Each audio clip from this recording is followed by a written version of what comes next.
Good evening, everybody, and welcome back to the Sultans of Shadilay podcast, episode 247. I am, as always, your host, Bezic, and today I'm joined by the two Americans. American imperialism, go yay! Huzzah! So which one of you works for the Jews and which one of you works for the Chinese? I work for the Russians currently. Oh, So, cool. What So if that I means- work for a Chinese man who happens to be Jewish? Hey. Bleach works for the Chinese Jews. Anthony Albanese. I thought he was Australian. Yes. It ain't easy working for Albanese. It ain't easy if you're sleazy. Yes. Oh, dearie me. Oh, Christ. Well, of course, we have Mr. Bleach Demon Greetings, salutations, hi, howdy. and Mr. Fat Dive. Hello, morning. And we don't have Trim, who is presumably on the boat. I guess. But he wasn't terribly clear. Maybe he's just like doodling on walls or something. Do you mean in an art way or in a straight jacket way? Or both? Because that's Yeah, an art And we thing. have to differentiate. I was going to say, por qué no dos?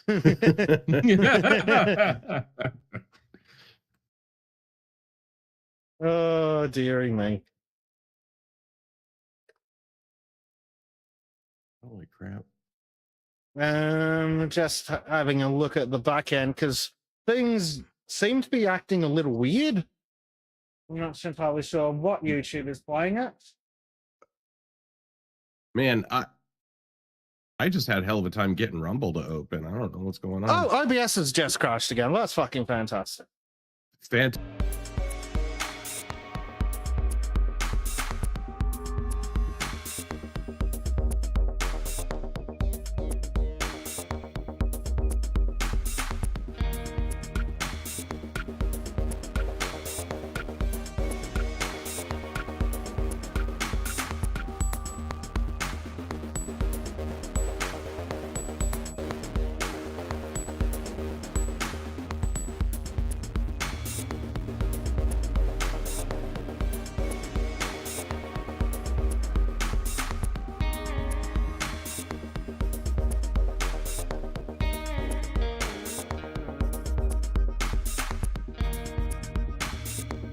Yes. Okay, we're back again. Don't you love it when a program updates? Yes. Right. Ooh, I have Quality of delivery. life. Yeah. Oh, speaking of, I updated the piece of shit known as Discord today. First, three things I saw were ads. Oh yeah, I popped up Three an ad on fucking me the other day pop-ups. too. Grumble. Oh, Mark is That's that assembling every his time I new see shit grill. like that. It's like, Yeah. every time I see shit like that, it reminds me of that scene from Prince of Egypt where the Pharaoh goes, "What is this Hebrew nonsense?" Yeah,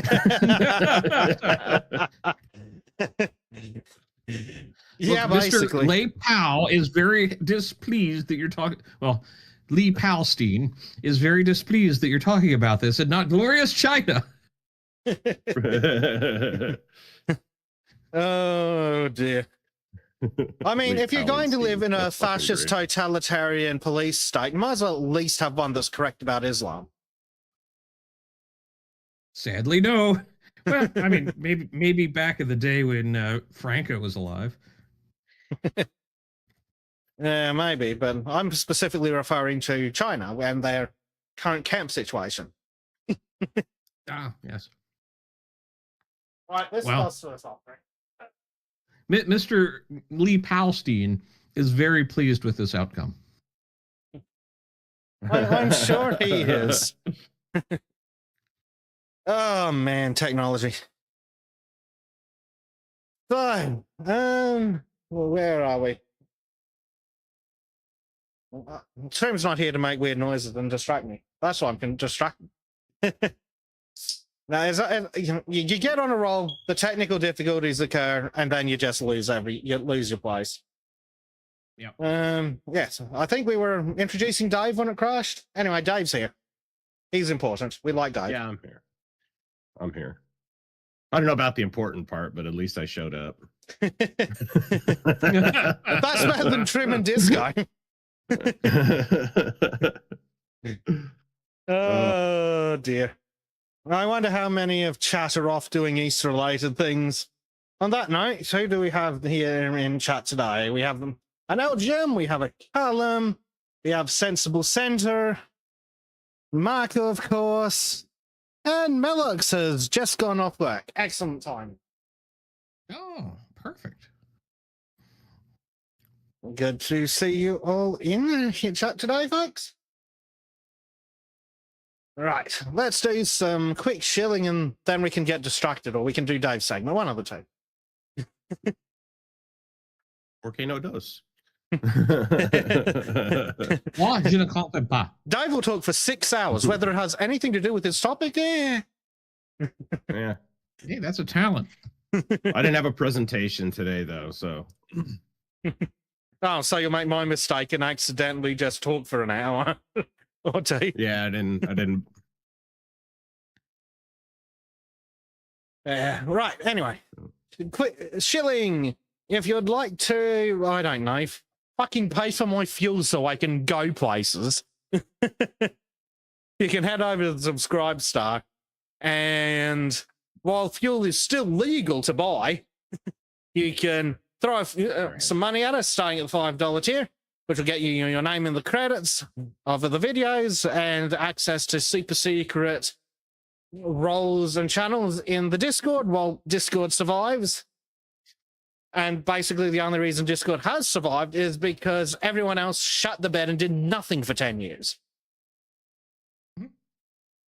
Going up to the $15 tier, you can get to submit written comments. They'll be read live here on the show.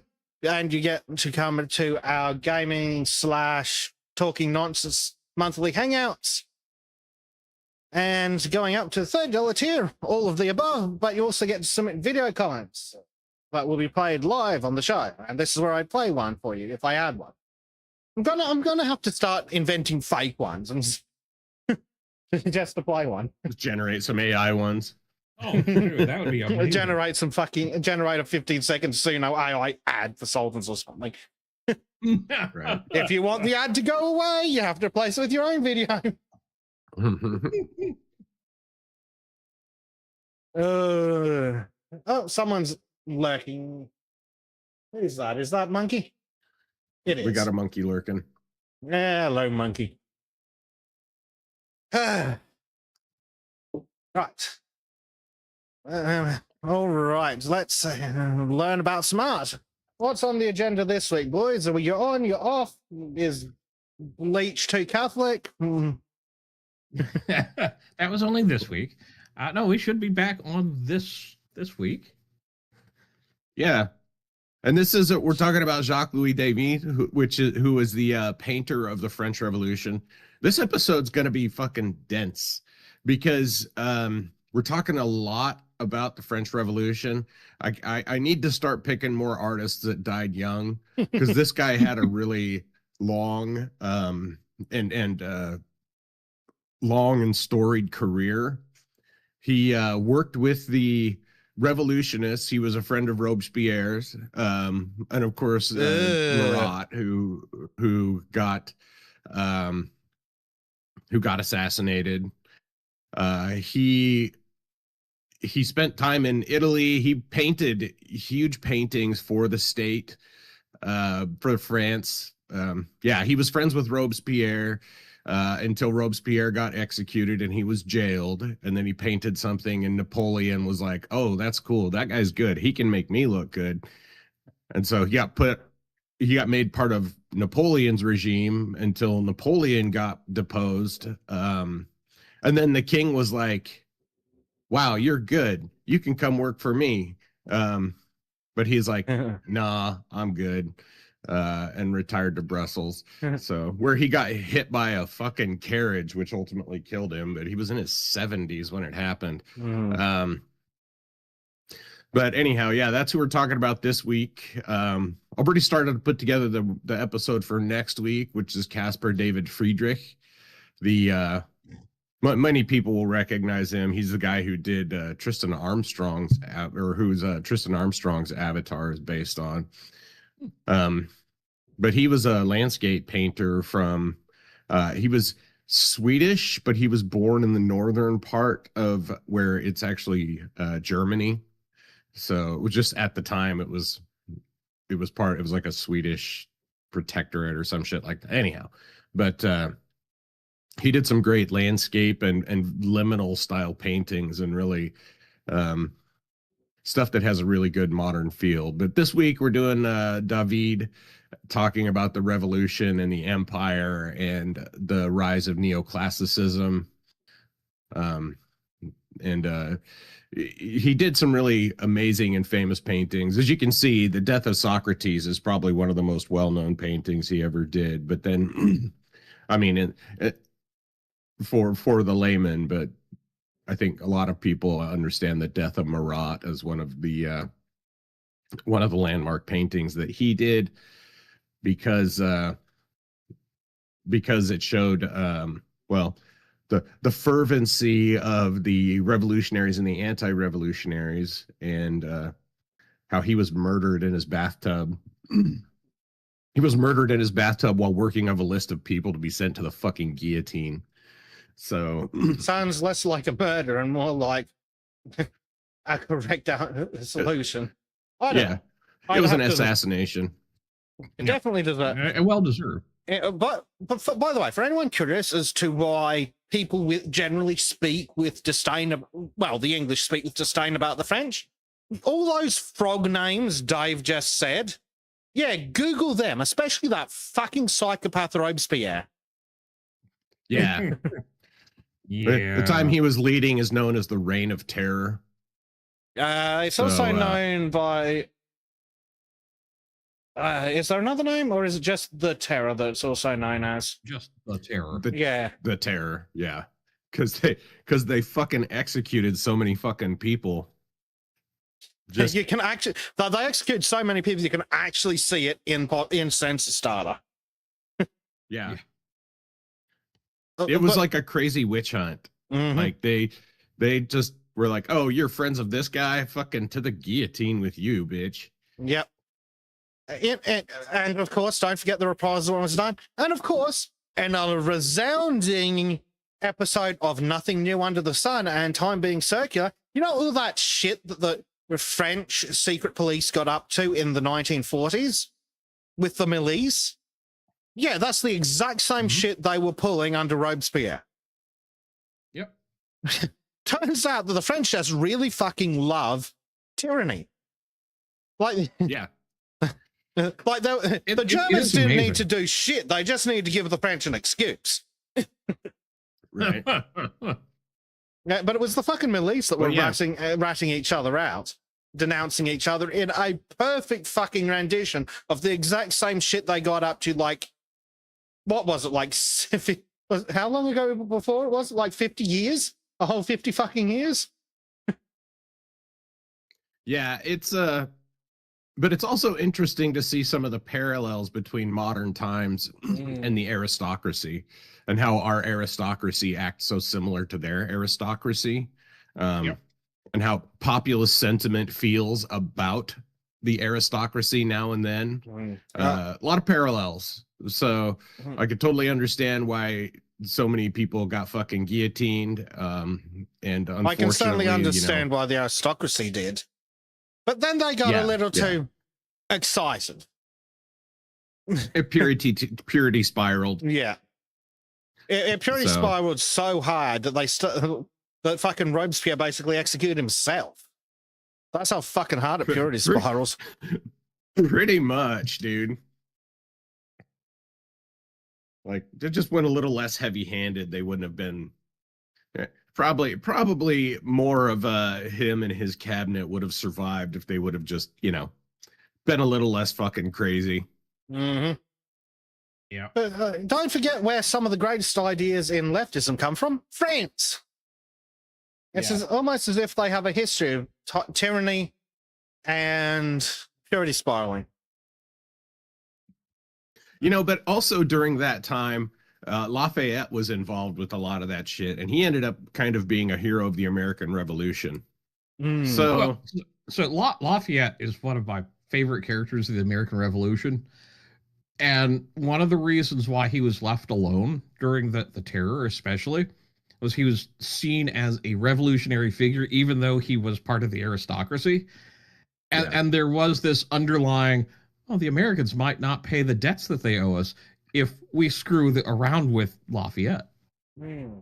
Yeah. It's really interesting to see like names like this come up, and a couple of the other names that you've mentioned during the Auto Circle, because I'm currently replaying the really old Assassin's Creed games. I've done 2 Brotherhood Revelations, and I'm currently working on Unity, which is, funnily enough, set during the French Revolution. So all these names are coming up, and my God, you can see fucking Ubisoft falling into the pit of wokeism. Because would you like to guess who makes an appearance in Assassin's Creed Unity? And I'll give you Napoleon as a freebie. So, Napoleon, would you like to guess what other famous Frenchman from the time period shows up? Marat? Or are we talking about... And think literature. Bearded Santa. Well, literature. Ah. I never played of those games. Sartre, so. No. Well, or Voltaire. Think of the most degenerate Frenchman you know who wrote a book. De Sade? The Marquis de Sade. Yeah. Fucking de Sade shows up in Unity as a named character who's on your side, kind of. It's like, oh, I see what you're doing there, Ubisoft. No, nice to know that you didn't immediately burn de Sade at the stake. Yeah, they got to protect their own, apparently.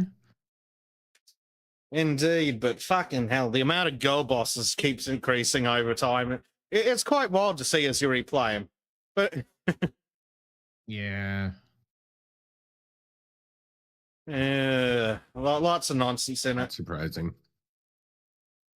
So, right. Yeah, that's Auto Circle. That will be Thursdays. We've moved them to Thursdays. To stop to not compete with conflicting with other podcasts. Even though we were doing ours first, theirs is more popular, so we don't want to compete with the other podcasts. So we moved it to Thursday. So that will be this Thursday. Is that 9th. Actually scheduled for Thursday? Yes, it is. I'm just having a problem. For some reason, it's giving me the correct time zone issue. It's giving me the correct time zone, but the wrong fucking date format. Yeah. It's very confusing. The wrong date format or the American date format? That's what I said. ISO or bust.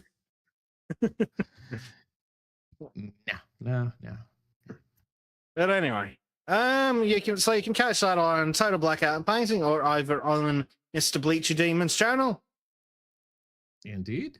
It's a good time. And it's actually right around an hour. It is. Yeah.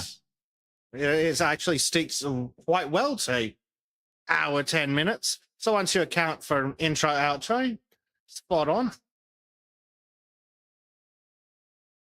Yeah, we try to keep it tight. Sometimes this one, like I said, this is going to be a dense episode, so we'll probably run through some things pretty quickly. And next episode, we'll be able to explore the paintings more than the person and the historical events, but we'll still be good.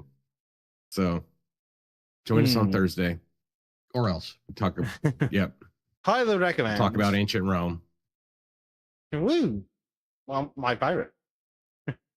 And that's got to be one of the most famous paintings of fucking Napoleon there in the middle. So, Oh yeah. Yeah, definitely. The funny thing about that is that the painting, which is Napoleon going through the St. Bernard Pass in the Alps, um, paints Napoleon as on this fiery horse and blah, blah, blah, in this really nice uniform. When in reality, Napoleon crossed the Alps on a fucking mule. Well, apparently, and I haven't independently verified this, but apparently Napoleon was an absolutely dog shit horseman. He couldn't ride for shit. And he was a bit of a slob by the time he was in his 40s. Yeah. A lot of myth making around those French rulers. The kings and everybody. I mean, myth making is kind of the it's kind of the through theme of a lot of the, I would say, 17th and 17th and 18th century rulers.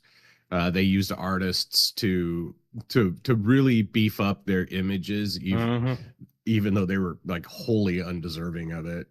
So they were weak pieces of shit, who just kind of lucked into stuff, or they were corrupt and idiotic, but they enlisted these artists to make them appear heroic and epic and larger than life. So, well, it's I look at Napoleon and I contrast him with, and this is a massive aside, but Ulysses S. Grant, and just what is your general perception, both of you, of Grant, especially during the Civil War? But should be shocked to know that I don't know anything about him, other than they named a lot of things after him later. I'm because I've always seen him, because of what I've been taught, right? Like, he always comes off as like a heroic figure of the Civil War. Yeah. So a lot of the perception of him during the war and even into his presidency was that he was a slob and a drunk, which there is validity to that. Like Churchill. Except weirdly enough, by the time that the Civil War actually happened, he was pretty much sober, with the exception of occasional drink. He had a 1 drink limit, and he had to be well behind the front. And what happened was, and this is kind of like the opposite of Napoleon, the master horseman in this scene. Grant was actually a master horseman, apparently. But the point is, he had this perception of being a slovenly drunkard who happened to and a butcher during the war. And yet he was from his subordinates, with the exception of and his enemies, they're all like, how the hell does he keep doing this? This man's. And yeah, he got the reputation. Like, Napoleon built his reputation up. Grant didn't give a shit about his, and that's always a fascinating dichotomy. Anyway, that's a massive aside, and I could rant about Grant for an hour. Wasn't there another Grant later, and like another, or am I getting him confused with a different one?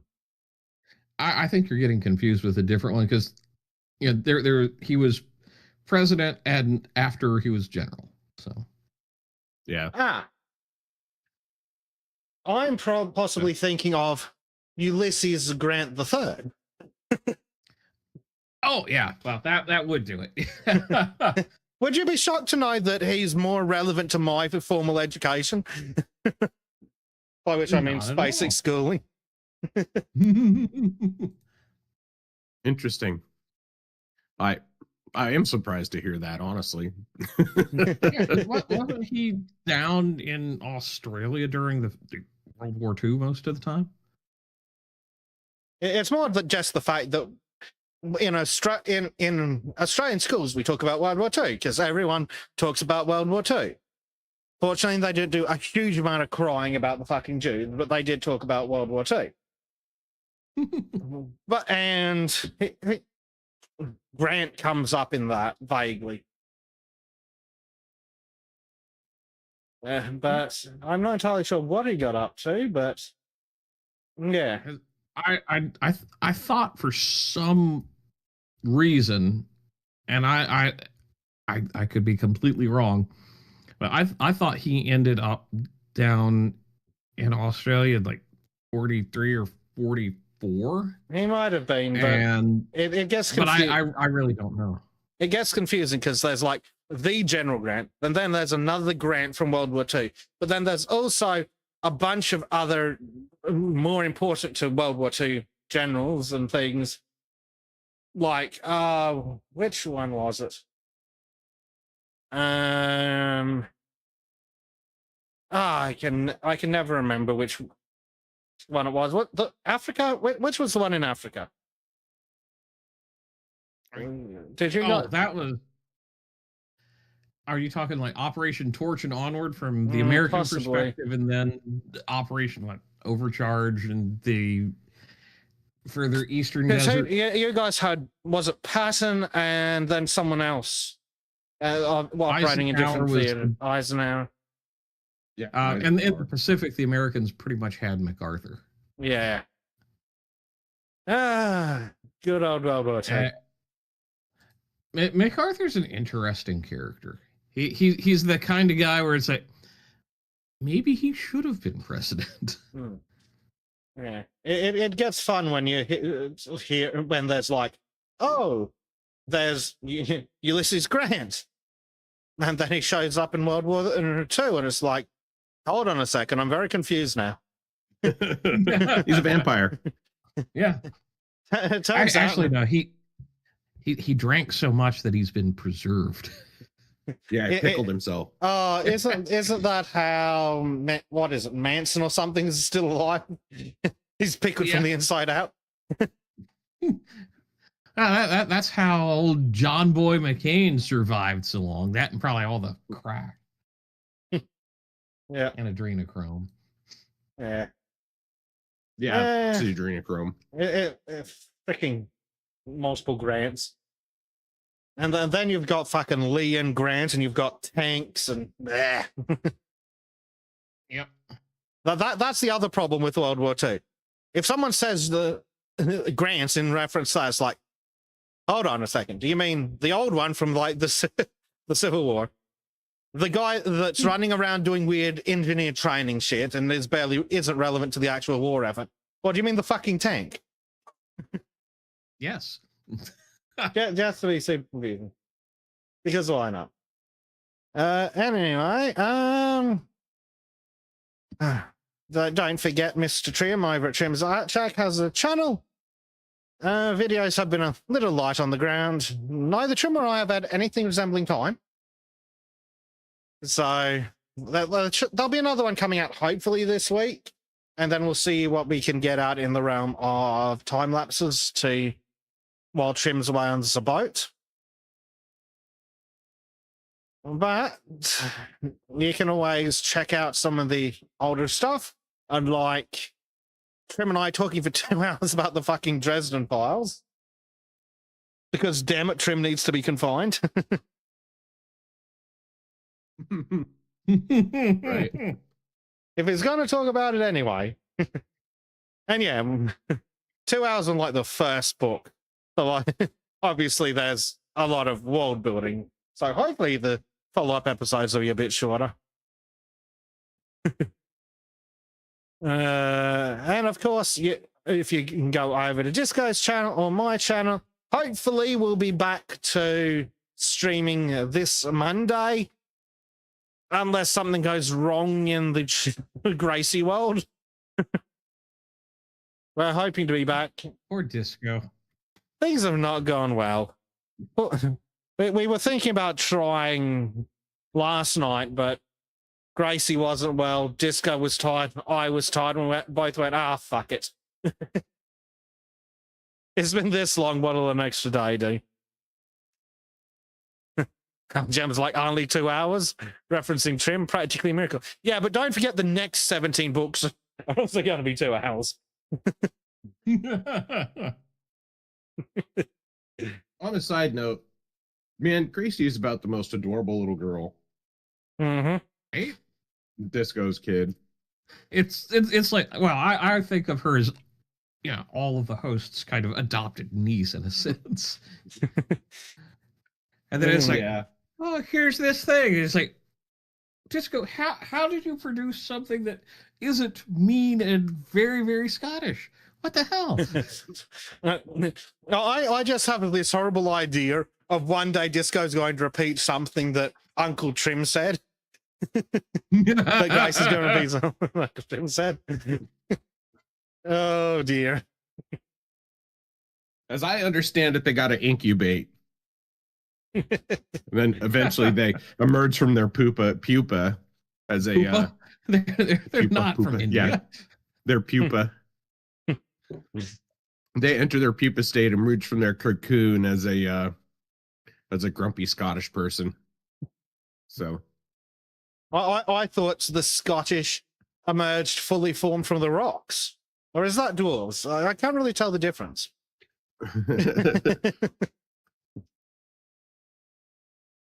yeah, potato. They had to be based on something, right?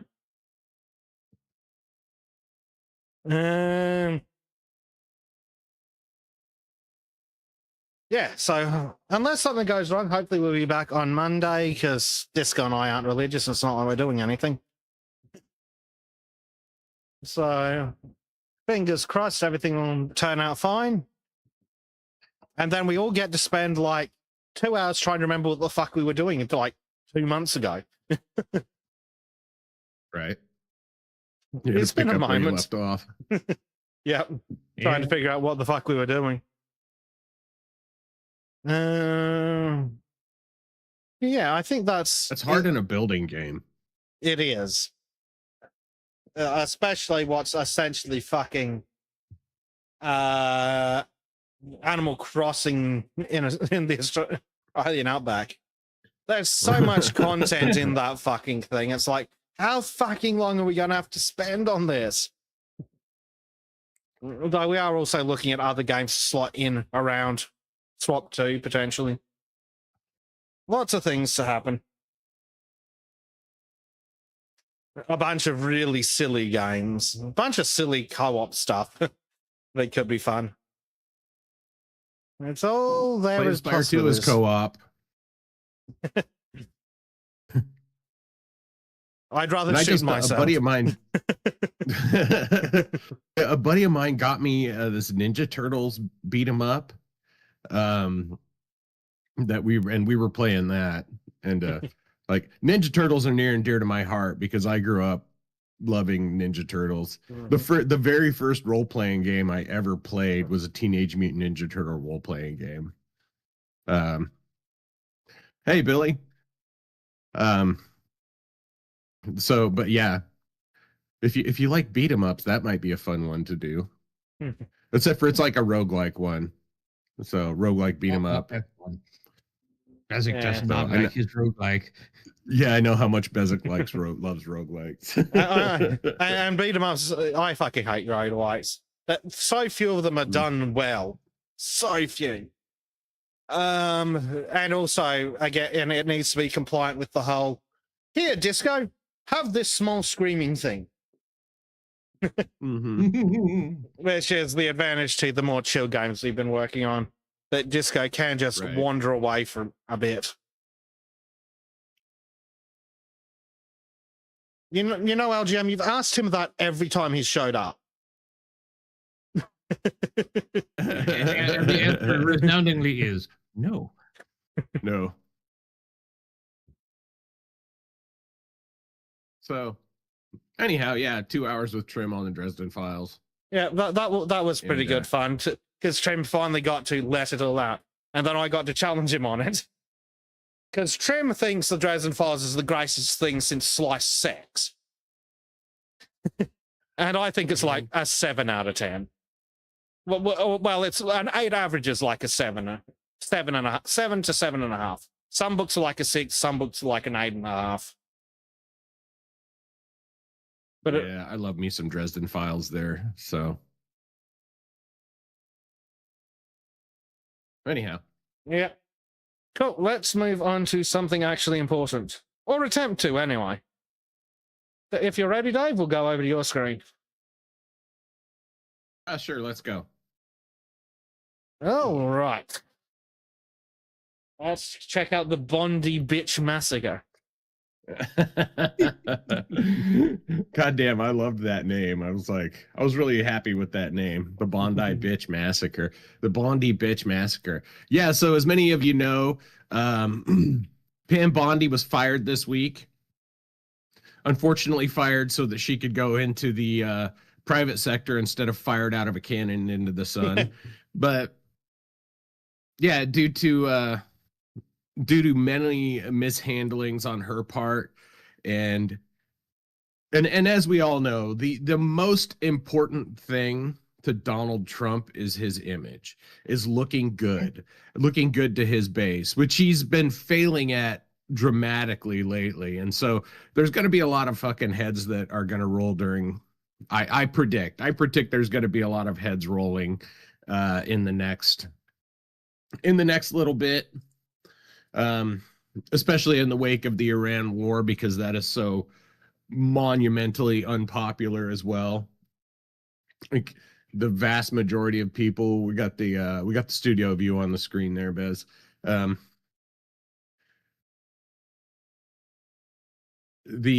anyhow, we're gonna go through this. Fucking forget my settings. Right. We're gonna go through this article here about from Fox News. So currently, let me find his fucking name. I've got it here. Oh, it's in the article. So this article from Fox News, Pam Bondi already fired as Attorney General. Cabinet officials teed up as replacement sources. So Lee Zeldin, who was the governor, who should have been the governor of New York, but of course they got to steal that one. So we'll read this article, go through it. President Donald Trump fired Attorney General Pam Bondi Wednesday, according to two sources with the matter who spoke with Fox News Digital, which I hate that kind of shit. Anyhow, Trump confirmed the ouster in a Truth Social post Thursday, underscoring that he views her as a great American patriot and a loyal friend as she moves into an undisclosed role in the private sector. Pam did a tremendous job overseeing. Where are the fucking files, Pam? Right. Where are the prosecutions, Pam? That's what I care about. It's like, look, there are people that should have been put under. What did she do? Dicked around.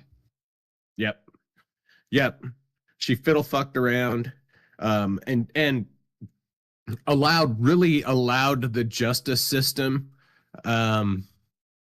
She really allowed the justice system to just run this administration recently. Lower court inferior judges have been making policy and dictating what the administration does, really contrary to constitutional mandate and the mandate of the people as well. Because as we all know, Trump won with an overwhelming popular vote mandate. And sometimes even in places where the votes are rigged, like blue states with mail-in voting. Which is another hot point, because there's not been enough movement on that.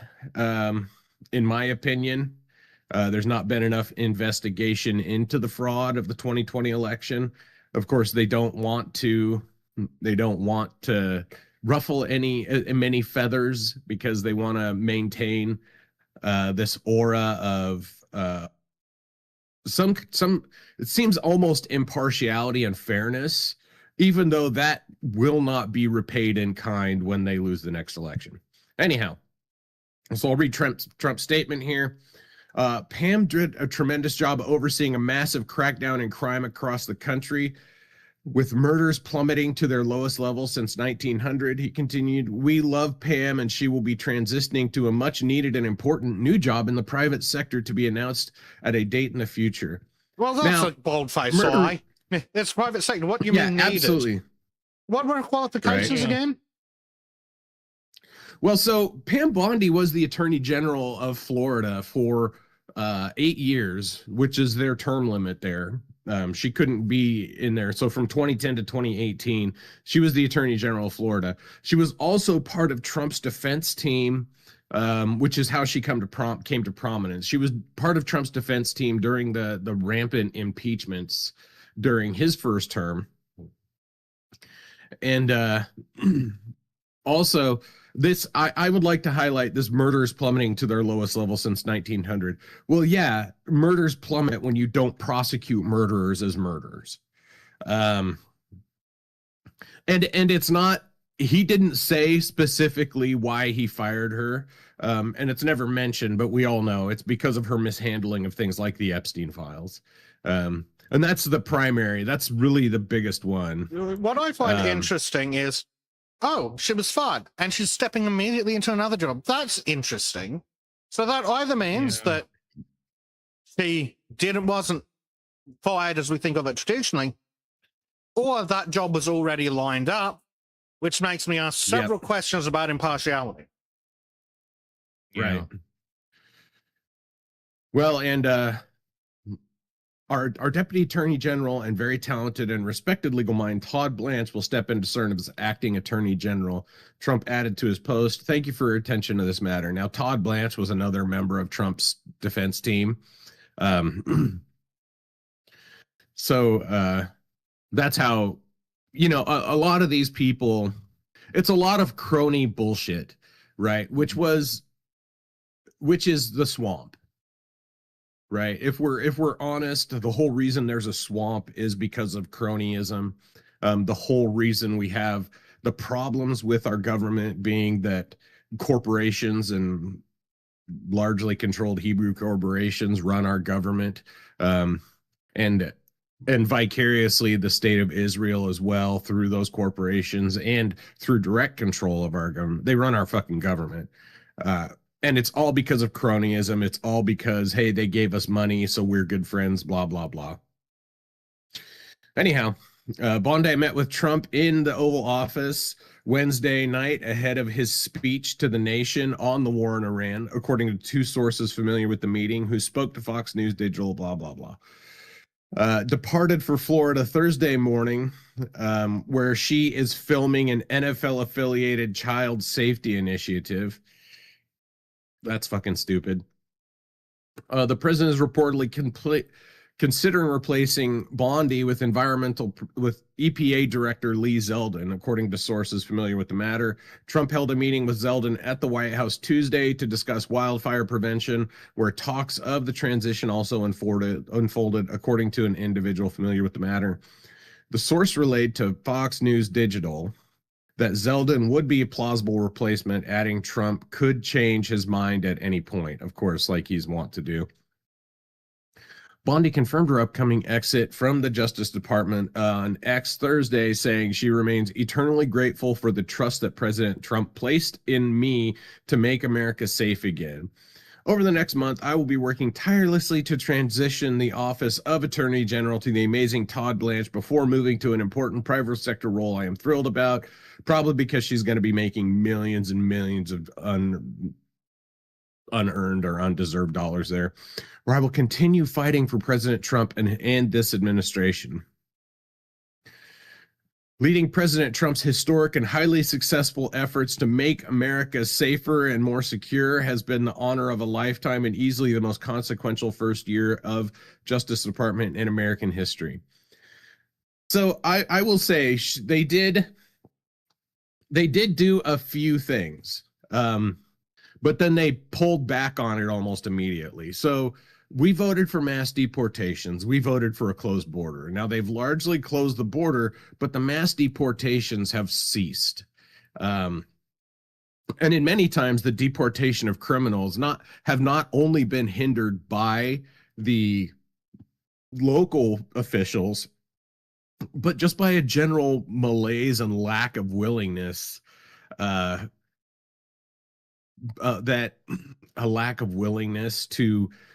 to do what needs to be done, right?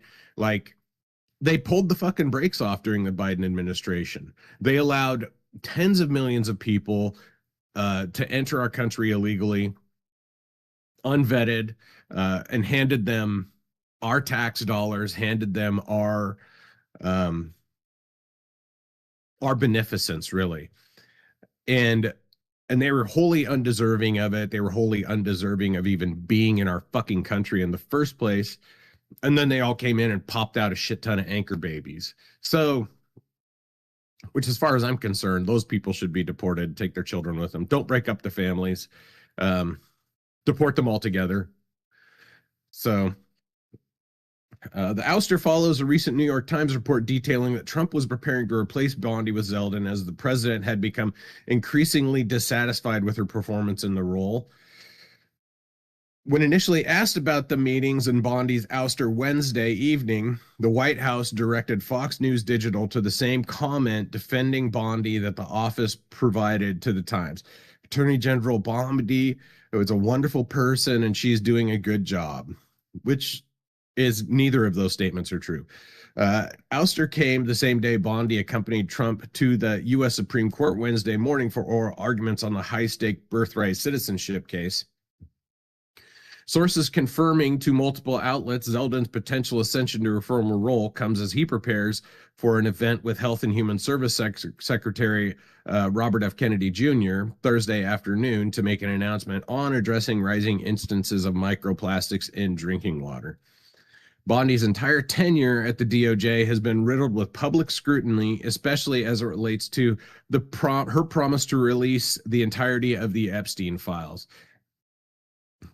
Which I would like to remind people, I've got this little article here with all these dumb fucking Twitter neocons.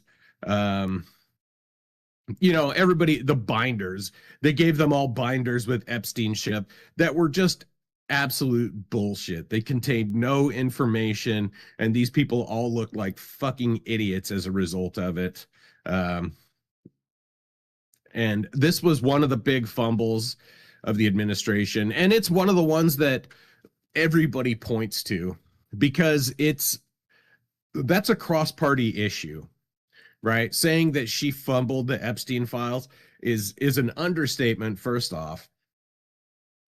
But also, it's one of the only things that is a cross-party issue that she did. Republicans and Democrats, left and right, we all want accountability for these corrupt elite baby-eating pedophiles. And she's providing cover for them, which kind of mimics in a way the pre-original French Revolution thing, in that the aristocracy were largely shielded from any consequences of their action, and they were allowed to act in a decadent and destructive manner to the republic, which led to them all being guillotined, as we talked about earlier. So I would like, and I don't have articles here because nobody writes articles about how Adam Schiff, Adam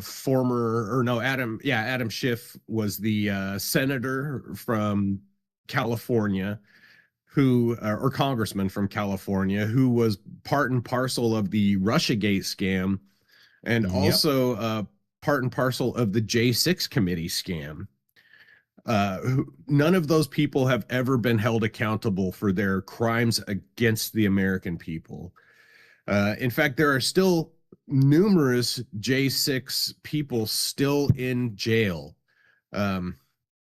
for various crimes. Like, some of them are in there for vandalism or whatnot. Although I think for the most part, everybody, like the people that were there as political prisoners, have largely been exonerated and released. But there are still J6 prisoners in prison that the DOJ did not work hard enough to release. They did not work hard enough to free them from the corrupt local governments. Also, another person that escaped any consequence was James Comey, although he was indicted for providing false information to Congress, basically lying to Congress. He was indicted for that. Nothing ever fucking happened to him. He was never prosecuted for it. He was never put in jail like he should have been. In my opinion, and I'm sure the opinion of many people here, the entirety of the J6 committee should be thrown in prison for crimes against the American people. Absolutely. They lied, Yep. they obstructed, they hid evidence, pertinent evidence from the American public and from Congress and from the Department of Justice to make sure that people stayed in prison undeservedly, literal political prisoners, which we can expect to see more of when, you know, and I'm going to thank the tremendous bungling of both the Iraq War and the campaign promises of the Trump administration. And, you know, I sound like I'm coming out a little hard against Trump, which I am. And I don't think undeservedly so, because they've let us down on so many fucking things. It's like, yeah, I'm tired of winning. I would like to just win a few more fucking things, right? I would like the Doge cuts to be made permanent, which they weren't. That was big news, but it was never fully codified into law. So a lot of those, you know, people haven't been hired back, but a lot of the funding has been restored to those agencies where they're just pissing it away to fucking foreign fraudsters in many instances. Another thing, and this may be one of the biggest things that I think we can all agree on as well, is that there was no jailing of fucking Fauci. Anthony Fauci needs to be under a goddamn prison for his lies to the American public and the damage that he did through his bullshit to our country, especially to the world. Especially after the fucker admitted the 1.5 meters or whatever it was just entirely fucking made up. There wasn't there wasn't even a chart of relative infection rate that they could fucking point to. Like, all of us that did a fucking great elementary school fucking at all know that a sneeze can go like fucking 30 feet. Right. If Fauci didn't even have a table of the transmissibility results over that 30 fucking feet. Like, there wasn't a massive fucking cliff at 1.5 fucking meters. Right. And he suggested retarded shit like double masking, which the masks didn't work at all. They don't generally work at all for that kind of thing anyways, which he has later admitted. So that guy belongs in prison. Yes. But she dropped the ball on it. She didn't do anything with that. So there's numerous failures that, and she talked a big game. Like, she talked a real big game about, oh, prosecutions are coming, and then did absolutely nothing. And, you know, which I'll say is a very feminine trait. Because studies have shown many times that when a woman talks about what she wants to do, it doesn't get done. And I would say just women. This happens in general, but it's very prominent in women. Sounds like all politicians talking a feminine fucking way then. Because every fucking time a politician speaks, oh, I want to do this. Well, you're the elected fucking leader of the country. Why don't you fucking useless sack of shit? Right. Well, and by saying that, yeah, I want to do this, generally what they're doing is satisfying the urge in their brain. So by saying, I want to do this, in their mind, it stops pushing them to do it because they've satisfied that urge in their brain to do it. So I think a lot of the times when she said, oh, I've got the Epstein files on my desk and I'm going to release the Epstein files, by saying that, she actually satisfied that motivation in her brain to do it. And it removed the base desire within her to do it.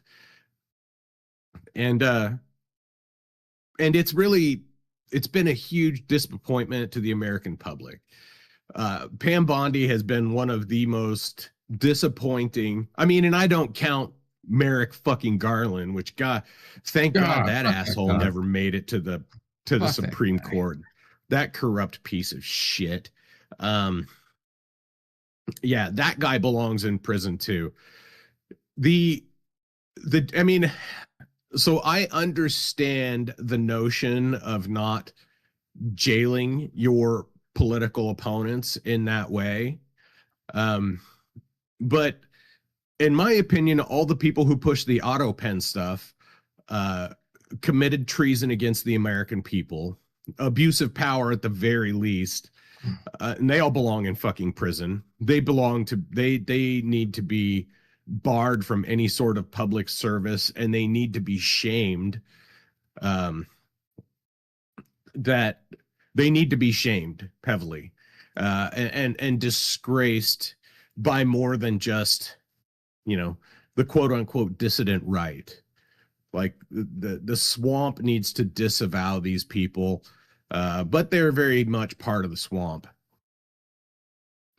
The failure of, well, I'll say Mayorkas by opening the border, and allowing tens of millions of illegal migrants to flood our nation, tens of legal of unvetted criminal migrants, and the instruction, which I believe came directly from the top, to ignore the previous crimes of people, to just allow them to come into our country and claim asylum.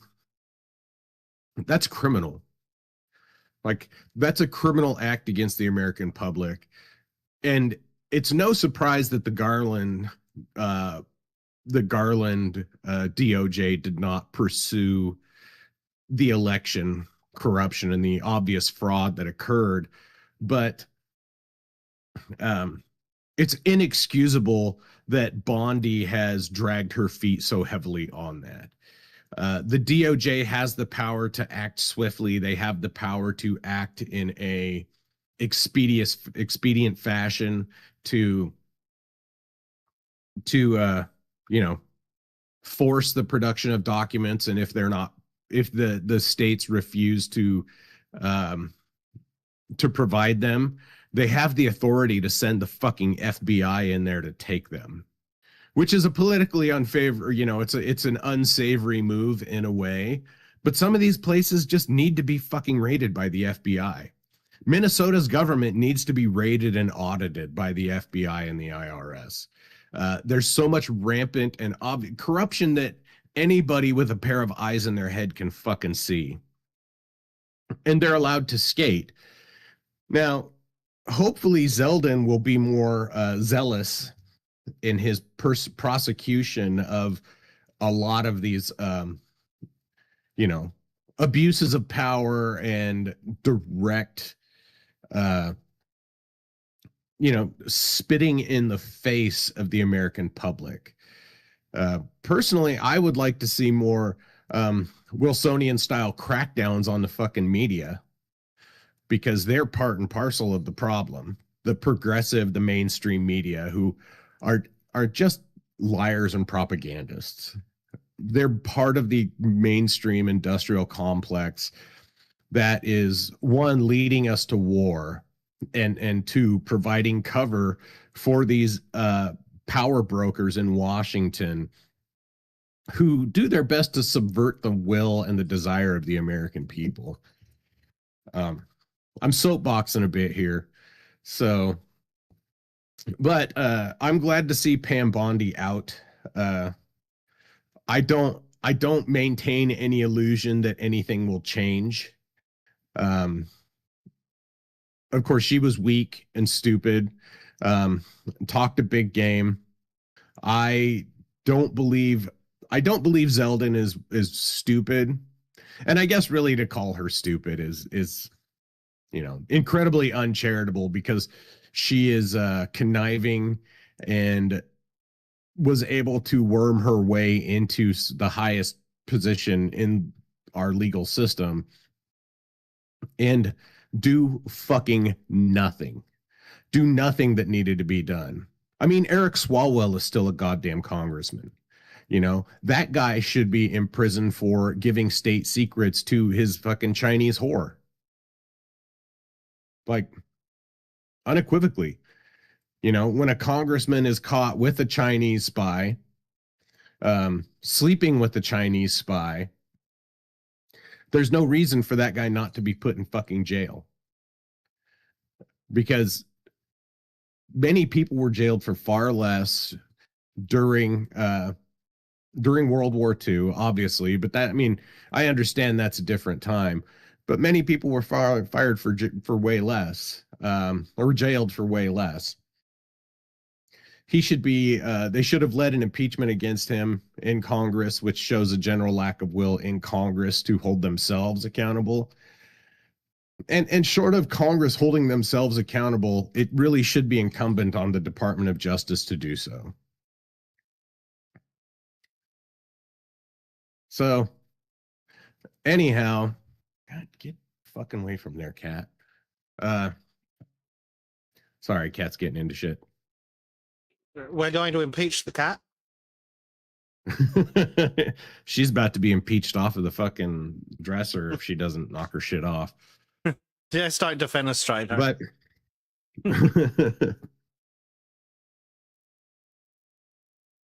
so yeah. No, it's not Asher, it's Mary this time. Asher's still missing. So not going to get into that right now. But that's the big news. Bondi has been fired. She's been outed or ousted, as she should have never been in that position in the first place. The only reason she was ever in that position in the first place was because she was part of Trump's legal team defending him against the corrupt and unjust impeachment hearings against him by the biased and corrupt swamp like Congress.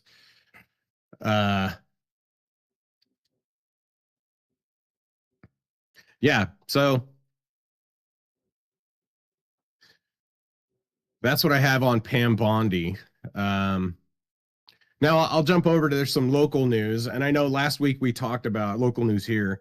Last week we talked about the laws that were passed in Idaho, the bathroom bill and the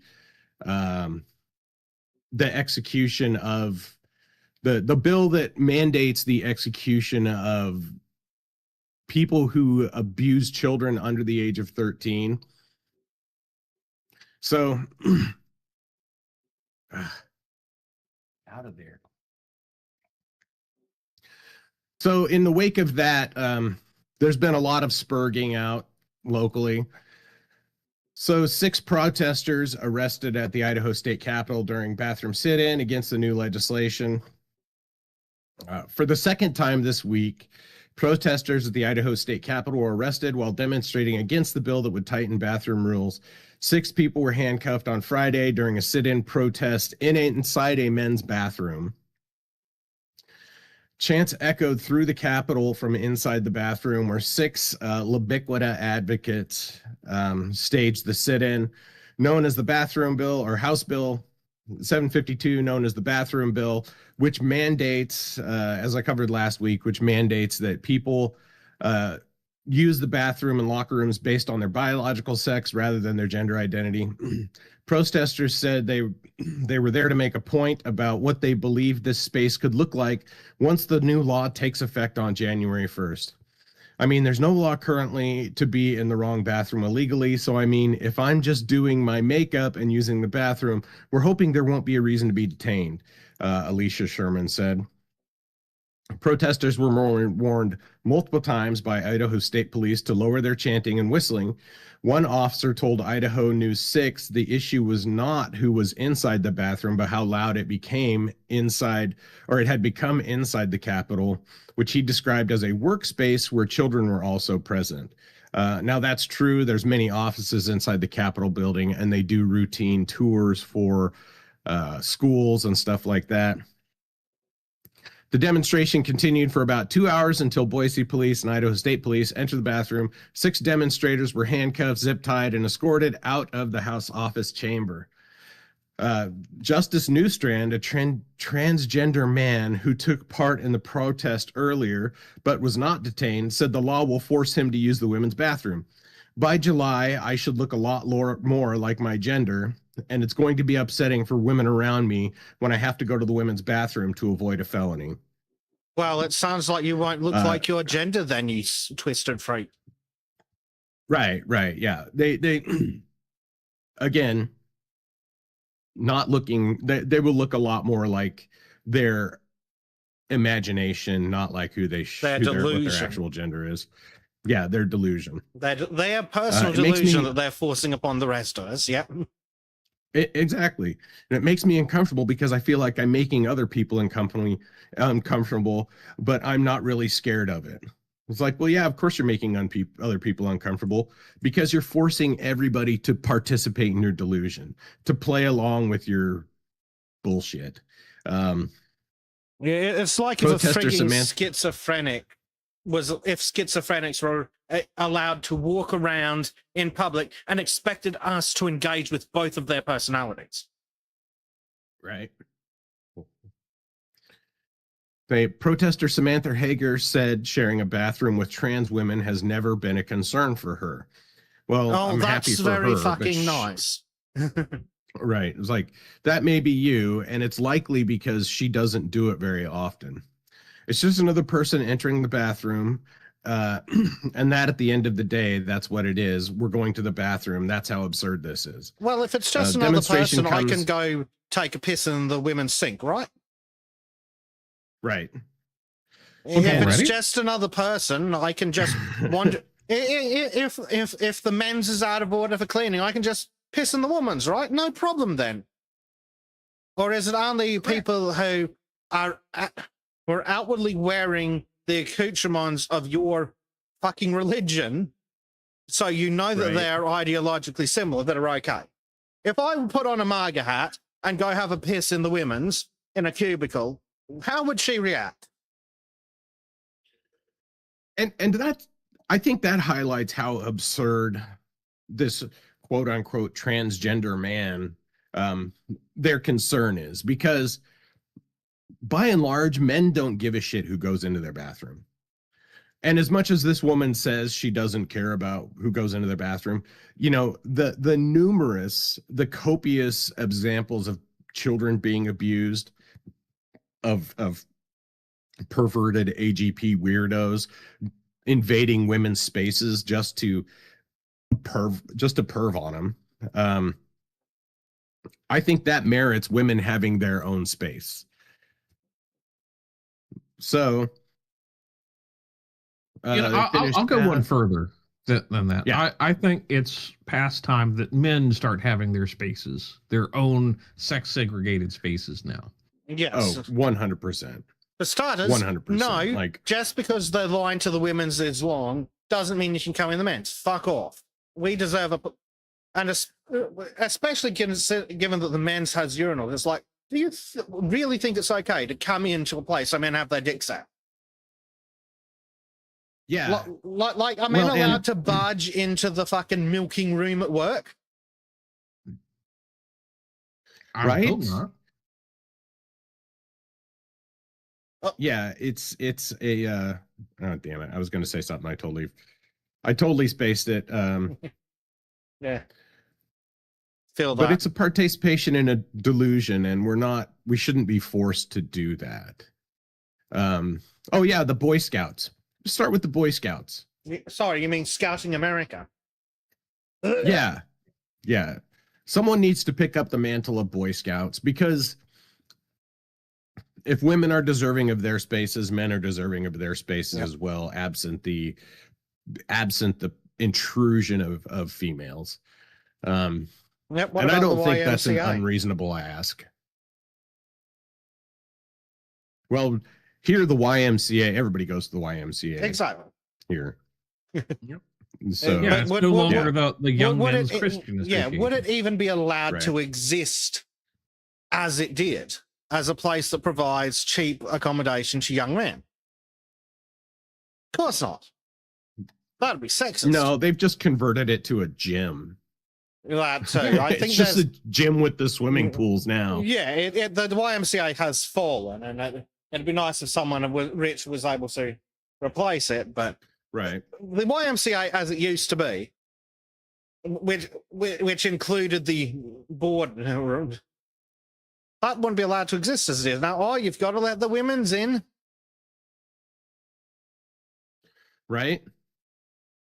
Like, gender segregated spaces should be a right of both genders. It's not just, you know, bathrooms or locker rooms even, which is a big problem. It should be it should just be a basic human right. Men and women are different. We need to accept and understand that men and women are different, and drop this retarded Rousseauian blank slate notion that everybody's the fucking same. Just stupid. The tabula rasa is wrong. It just needs to be abolished. We as a society need to completely reject it. So, and this is great because this shows the fucking. This shows the quality of journalism here. This story was initially reported by a journalist and has been in part converted to this platform with the assistance of AI. At least they're saying it.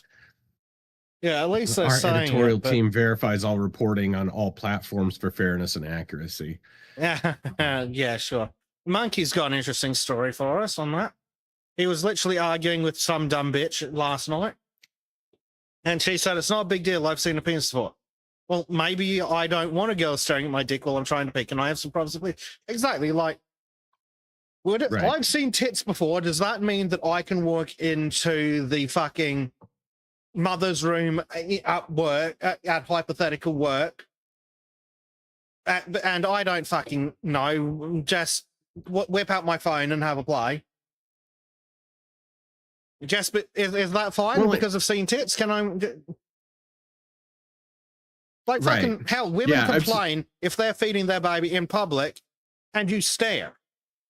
You shouldn't stare, but they also shouldn't have any right to complain if you flop. The women should have no right to complain. But you shouldn't stare, it's rude.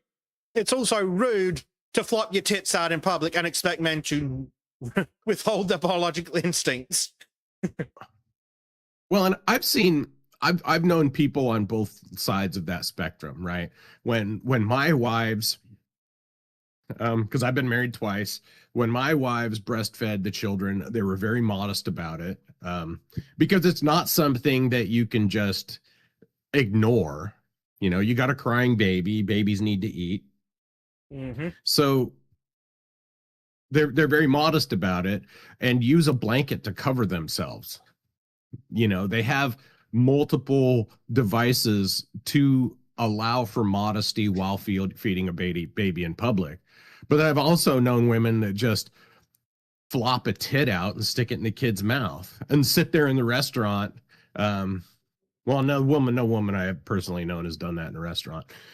But I've seen multiple women, because I worked in restaurants, I've seen multiple women just flop a tit out and stick it in a kid's mouth and sit there at the table with their fucking tit out in the kid's mouth. And it's like, yeah, I understand people are not supposed to stare.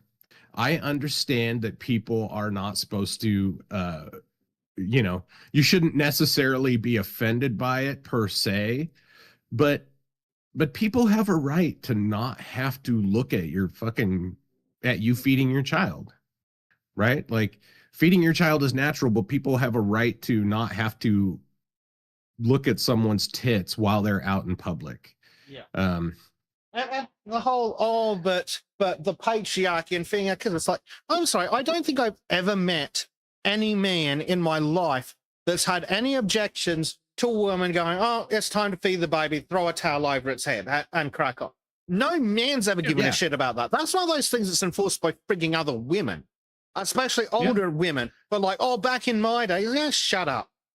No one cares, you old bitch. This is that whole like, women see other women doing something, they go after them, and then the men get the blame for it. And I'm just sitting back, it's like, I don't care. Even if you're at the restaurant, you know, flops one out, it's like, well, that's distasteful, but I'm not going to go over there and harangue another woman. Well, it's in much the same way as it's like, when I go out, I wear a shirt, not because it would be distasteful for just a guy in general to go out without a shirt, but it's even more distasteful if you happen to be fat as shit. It's like, I shouldn't have the entitlement to inflict my fat lard ass on other people. Like that. In much the same way as these women going, hello world, here's my tit. And it's rarely the women whose tits you want to see doing it. This is But even when it's like, again, most guys are like, look, I don't care, just don't blame me for looking, because I'm a guy and it's a tit. And for the rest, it's pretty much along the lines of, I'd really rather you just not. Like it's just because of the way our society is built. We live in a society where you wear clothes. If we were fucking roaming around the wilds of fucking Africa, no one would give a shit. But because we live in a society that's developed around the cultural expectation of wearing clothes, it's uncomfortable when someone violates that societal norm. Just in general, any societal norm, it's always weird and icky when people violate it, even if there isn't necessarily anything inherently wrong. For example, I don't like seeing men with their shirts off. Unless it's like at the beach. But again, that at the beach is socially acceptable. And that's men of any fucking body shape, from ripped 8-pack gym junkies through to men who get fucking the RSPCA called on them if they're on the beach because someone thinks a fucking whale's landed. I don't want to see a guy with a shirt off. Just in much the same way as I don't want random tits shoved into my life. And then it's like, hold on, you've shoved a tit into my life and now you're expecting me to not notice? Well, and it all ties back to a public decorum and decency that I think Western society, I think most societies, I'm not going to limit that to Western society because it's the same way in most Asian or East Asian cultures as well. Decorum and modesty are desirable in public life, because it allows people to participate fully in public life without fear of someone else being a fucking jackass around them, which is really why these people were being arrested. They weren't arrested because, and I saw this on like Nextdoor and other places like that, where they're trying to frame it as, oh, they're arrested for protesting. It's like, no, they were welcome to protest. They were arrested for being loud retards and disrupting stuff. In a public building where decorum and decency are expected. Yeah. In a public workplace. Time, they're disrupting place, people's... occasion, and manner. Other restrictions. And it ceases to be a peaceful protest when you are loud and disruptive to people that are just trying to do their fucking jobs. Right? They're not trying to participate in this bullshit. It's different to be out on the street, but these people were being loud, annoying idiots in a place of work. It's in also a place of decorum. Yeah, it's also, and possibly more importantly, so it also stops people. Presumably, this is a public bathroom, because if the sign on the door said staff only, then that'd be trespassing. So presumably it's a public bathroom. Yeah. If I was a woman, which I'm not, and one of these days I'll figure out if that's a good thing or not. But if I don't know, you want to play your life on easy mode or not? Yeah. But I don't know. I've also grown accustomed to accountability and rationality. Don't be ridiculous. Right?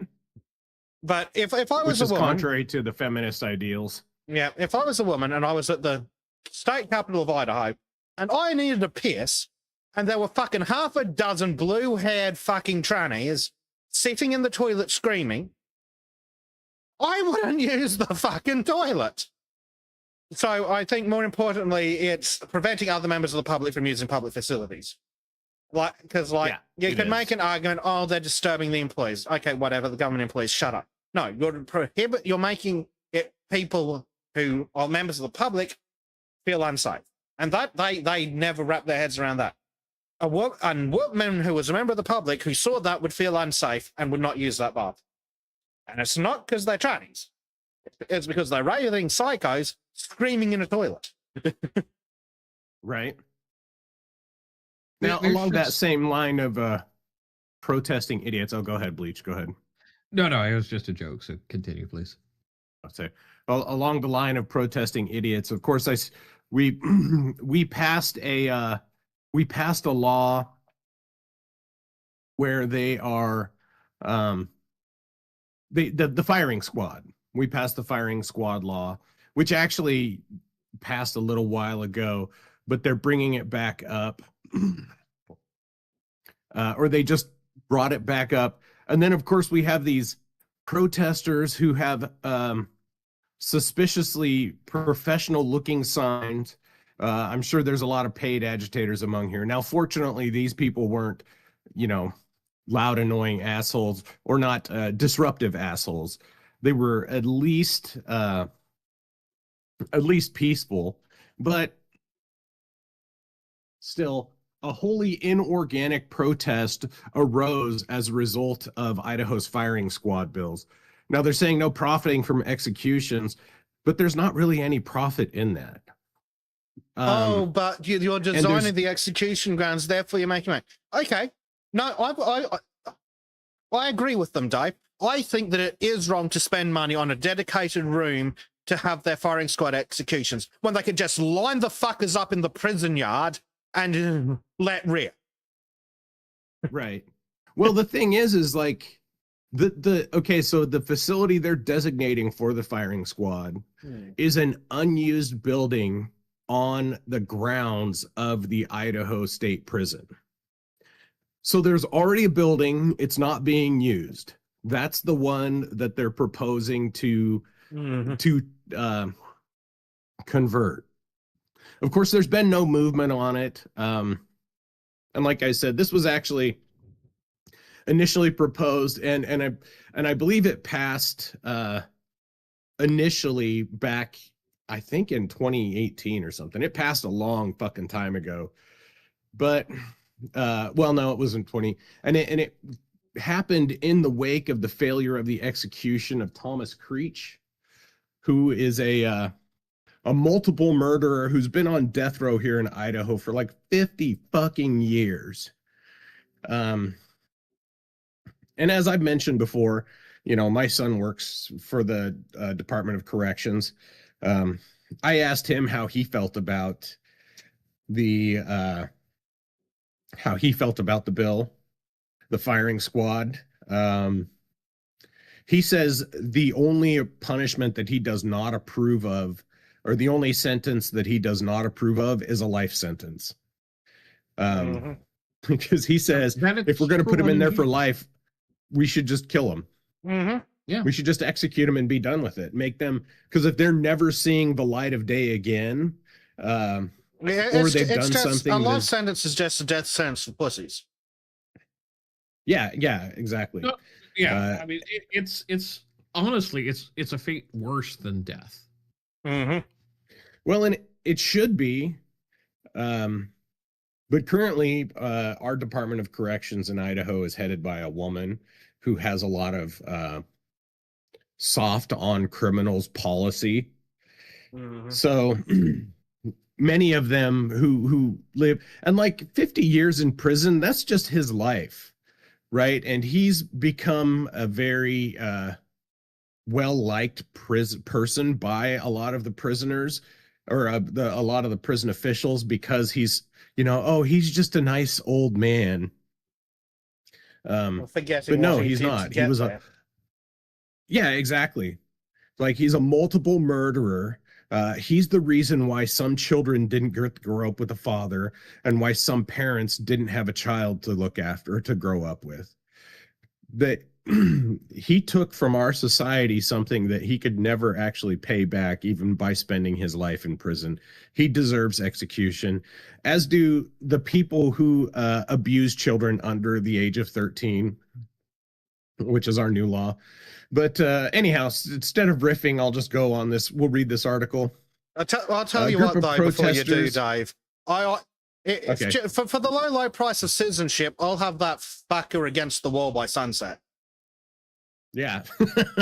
I'll have him out in the fucking prison yard with the entire fucking place watching by sunset. Right. So,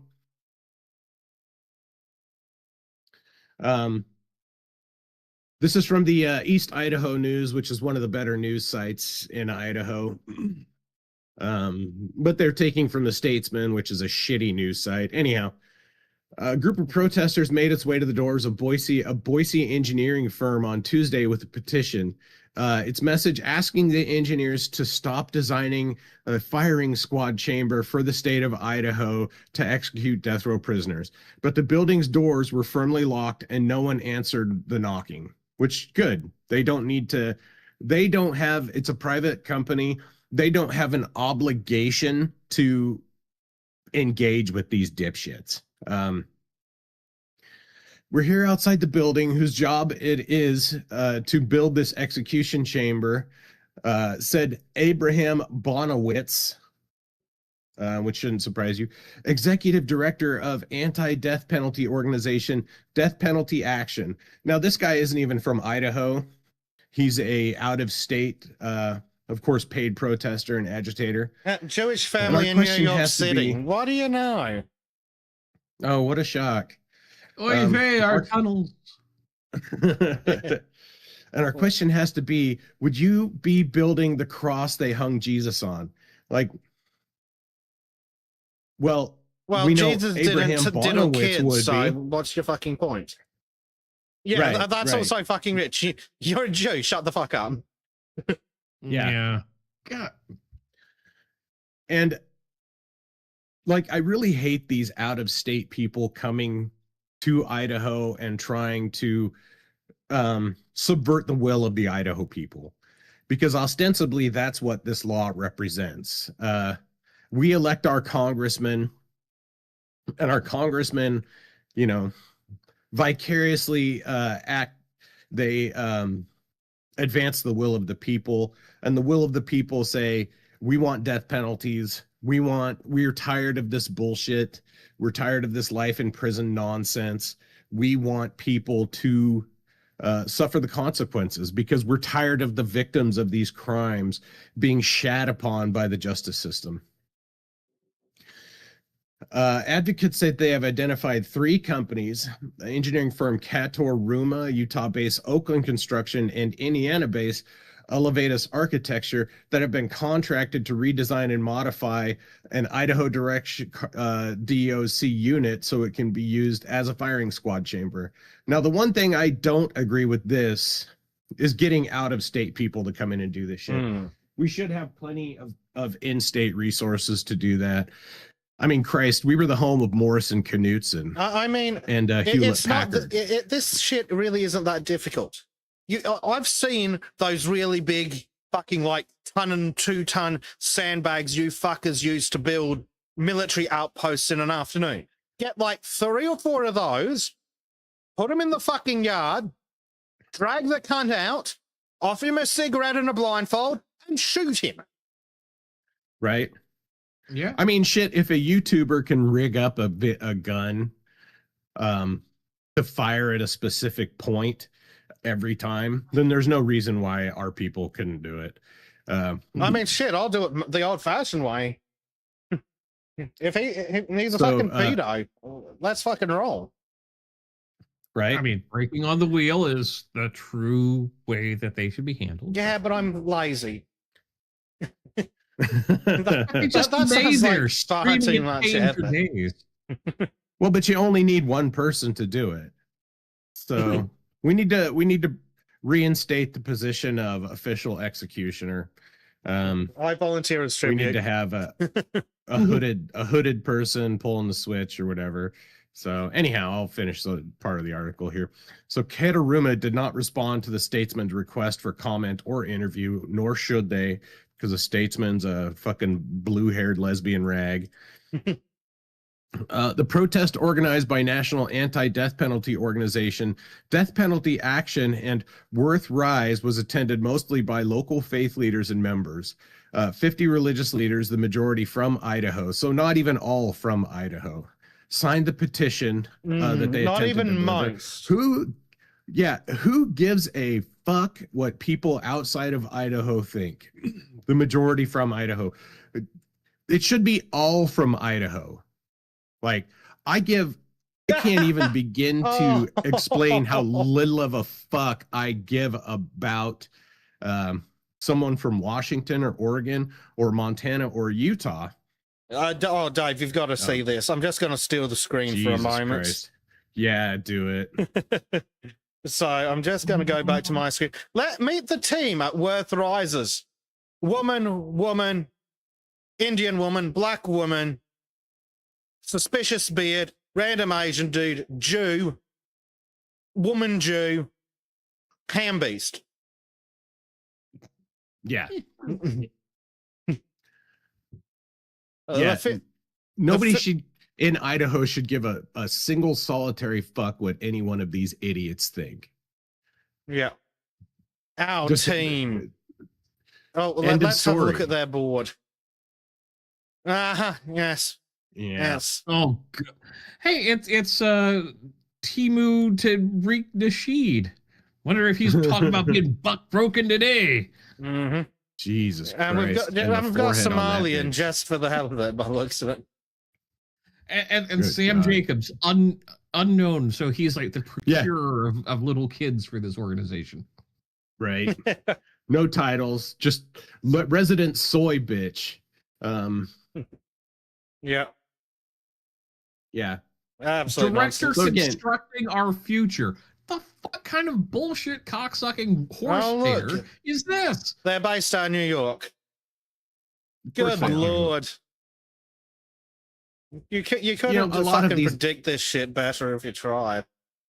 Look, black people These everywhere. dismantling the prison industry. Yeah. Yeah. Oh, Well, they're there part should of be- the prison abolitionists. Yeah, I mean, I agree that there should be no private prisons, but I also think that we could solve the prison expense problem by shooting third-time offenders. So, And here's ultimately the thing. Yeah, they make prison now rehabilitation. It's like no, it's punishment. It's Yeah. punishment.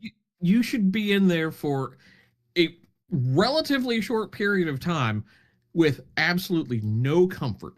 mhm.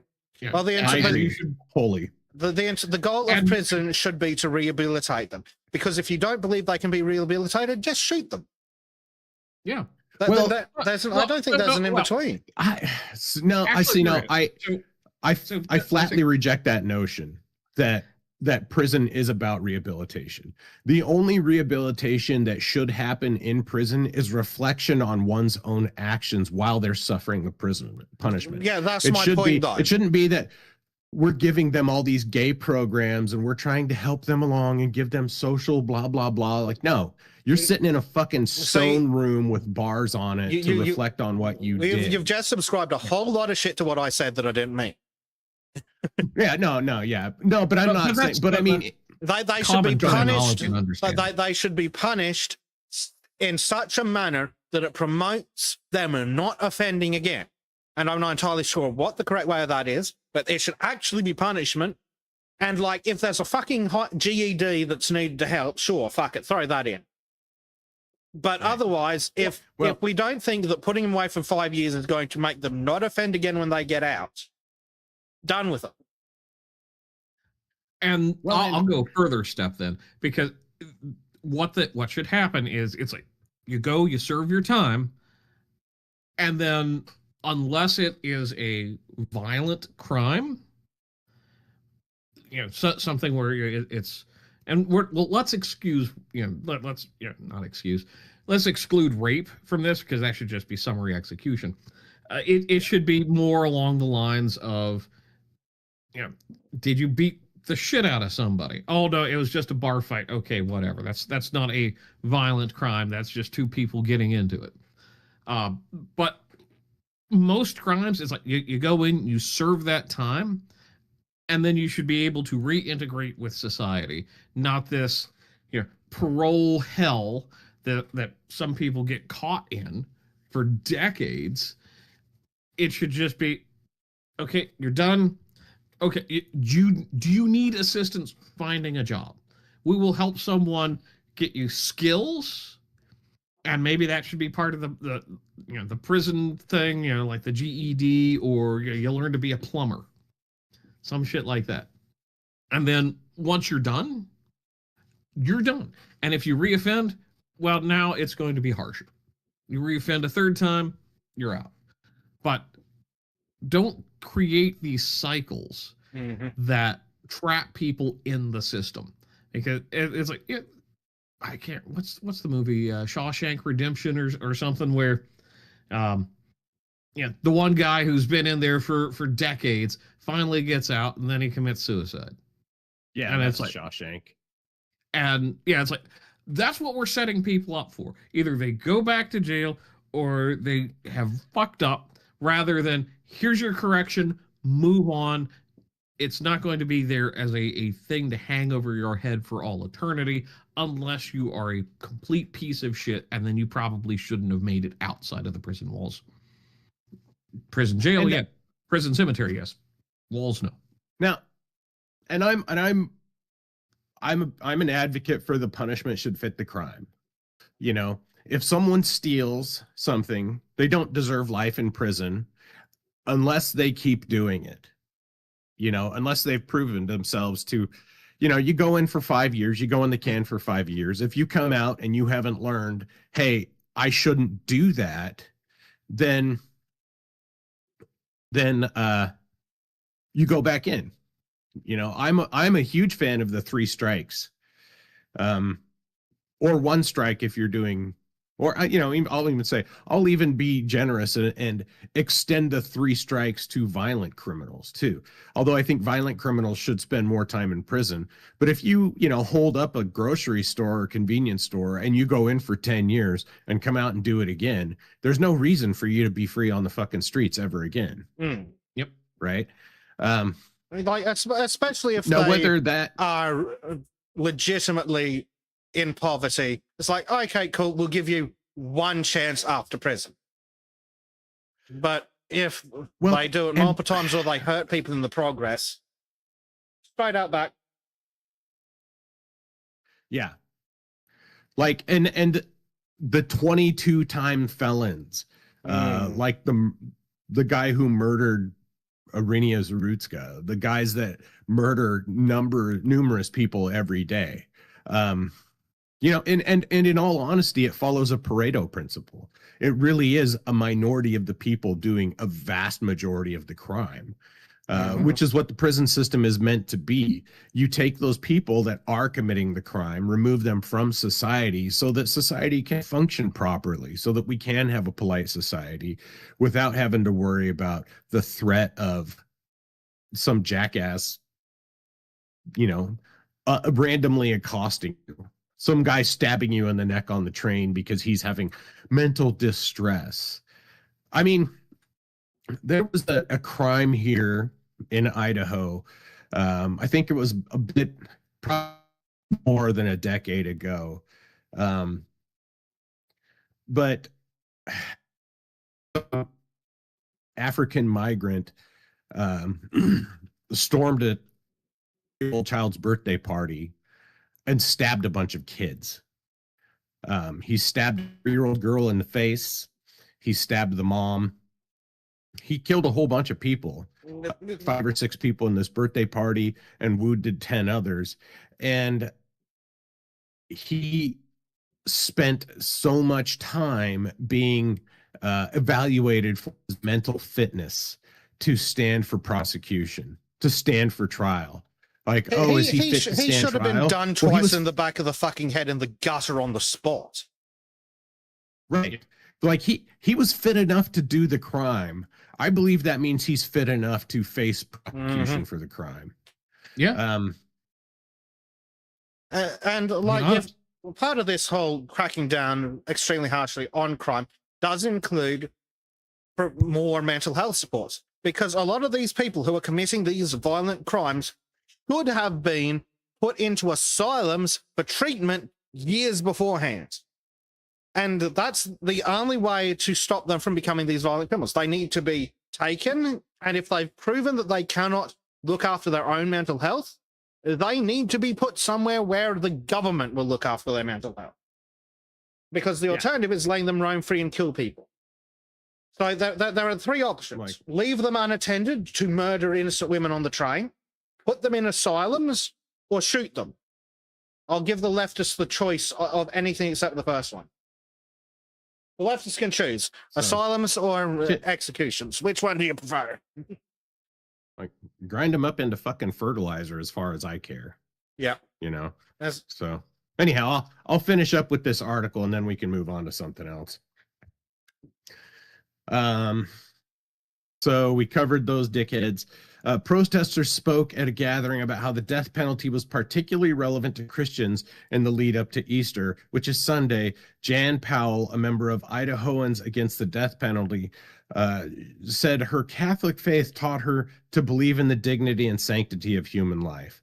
Now, I mean, nobody, yes, but not the way what's your opinion on abortion? Yeah, no don't shit. fucking do it. It's like, Right. That's what anyone engaging with these particular group of fuckers should be doing. Hey, what's your opinion on abortion? I thought you believed in the sanctity of human life. Oh, what's that? Well, you know, the funny You're a thing raging is hypocrite loser. Sorry, go on. Say a lot of these, we remember that Jesus was unjustly executed by his government. A lot of these people will say that, well, I'm not okay with the state taking a life, while advocating for state-assisted suicide. Yep. While advocating for MAID. Like, well, remember the liberal government in Canada is the kind of government that would be like, they would say, oh, well, we just don't think execution is the right thing to do. Oh, they don't think execution is the right well, thing. fucking, sorry, while sticking the needle in the arm of a fucking 16-year-old girl who has the SADS. Yeah. You know? But also, they don't believe in execution. Really? Ask them their opinion on the unvaccinated.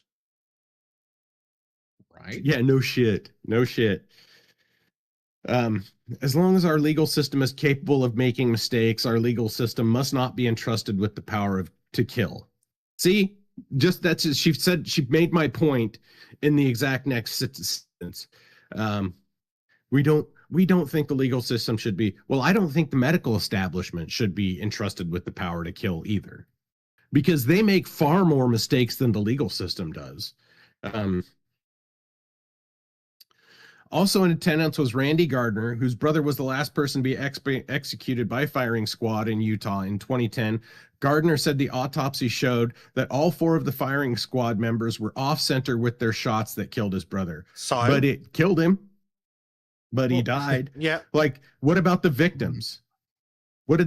How did he kill, like, what did he do to the people that led him to be on the end of a firing squad? Yeah. Did they get this kind of scrutiny? And you know, we don't give a shit what this guy thinks. But also he's making a fundamental inaccurate assertion in his argument. He's assuming that I give a shit if the criminal that's being executed suffers. Yeah. I'll fucking shoot him in the guts and leave him for the fucking vultures, mate. Yeah. It's not only me and my family, but jurors, executioners, and wardens have been traumatized by this. Wardens are political appointees, by and large. They are not prison. They're not people who have been in the prison system, and a lot of them are incapable of running the prisons efficiently. I wonder if I he understand means it, the wardens warden of our as prisons in are fucking guard. retards. Yeah, because you guys have a political position called warden, but I wonder if this idiot means the guards, or sometimes also called wardens. Well, so it depends on the state and the level of prison system too. Yeah, well, this idiot's from Utah anyway, so apparently, so. Yeah, no one should give a shit what he says. The warden at the Idaho State Prison that was in charge of Thomas Creech's execution purposefully gave him soda for the few days leading up to his execution to dehydrate him, so So they would so they would not be able to find a vein for the lethal injection, which is exactly what happened. They were not able to find a vein on him because he was an old dehydrated man. Yeah, the keep it green hemp rope is natural for a swinging remedy. I can get behind that also. That's the only green policy I've ever seen with that I'm inclined to agree with.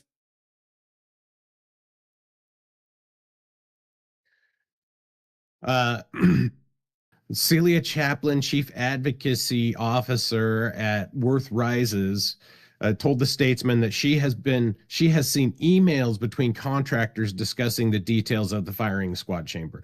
The tone is very business as usual based. Let's talk about the drainage. Let's talk about the sounds that other incarcerated people are going to hear as the firing squad is happening. You know what they should do is they should pump those sounds into the fucking prison. Well, this is why I keep saying it should be in the They should yard. have I want all the prisoners on fucking bleachers watching. If they're not Right. in line to go to, no, this is your fucking warning of what happens if you step out of line once you leave. This could be you. Yeah.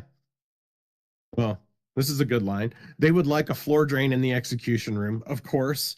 Yeah, no shit.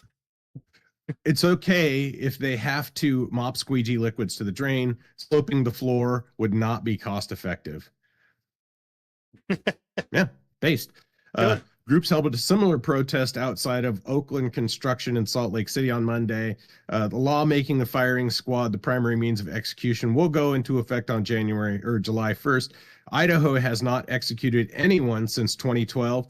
The planned execution of Thomas Creech in 2024 could not be carried out because a suitable vein could not be found to administer lethal drugs. I bet I can find a suitable vein to administer a fucking rifle bullet. Right. And this is what I was talking about. Like, I already mentioned this before we got to this part in the article. Like, they botched the execution of this guy, and it was largely because of the warden. And it was because the warden thought, oh, well, you know, he's just a nice old man, and he's not actually hurting anybody now. He's so polite. He's the model prisoner. It's like, sounds like the warden can hold him up. Yeah, no shit. You can hold him up behind him while they do the firing squad. Yeah, you stand behind him, hold him up. So, of course, Idaho does something sensible according to the will of the people, and some Jewish advocacy firm from fucking New York City comes in and throws a fit about it. Business as usual, and nobody should give any consideration to anything those people say. These protesters are paid agitators. It's not an organic protest. It's just shithead boomers who don't have anything better to do with their time. I mean, again, grass would be infinitely cheaper. There's got to be some drains in the prison yard for rain. I just put some sandbag out to the field and fucking yep. Put a couple of bullets behind in the back of their head. Yep. Like they and actually and the thing is they didn't even give that level of consideration to their victims. Why are they owed that level of consideration themselves? I can understand cruel and unusual punishment. We're not gonna execute them by breaking them on. It's fine. I'll make that concession. But 2 to the back of the head is not cruel and unusual. It's justified. And even to address one step further. Earlier. It couldn't be scheduled. It should not be scheduled. It's just just like I'm done. I know I'm gonna die this year, and it just happens on some random Wednesday. Well, that's the Japanese system. They don't tell them when they're going to be executed. They just let them sit there and sit there because it could happen fucking day anytime. Yeah, but I'd move for it to not be it could be years. It's like, no, we'll decide when. So you'd better get your fucking priest in here now. Yep. Because it could be tomorrow. It could be next week. It could be when I'm done with this coffee. You just don't know.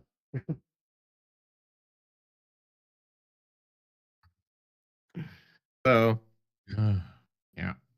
Oh God, Malux is driving. Ugh. And Prime's on the roads too. He's gonna die. Sweden's Duck, only like Prime, 10 duck. minutes across, right? Probably, yeah. Something like that. so that's been my what is it, damn near 2 hour worth of ranting, or Well, hour or so worth of fortunately, ranting. I scheduled you Over for an 2 hour segments. worth of ranting. Yeah. Yeah. So there's no opportunity to protest and fundraise that a stupid advocacy firm out of New York City run by a wits won't try to take advantage of, and that's all this is. Yep.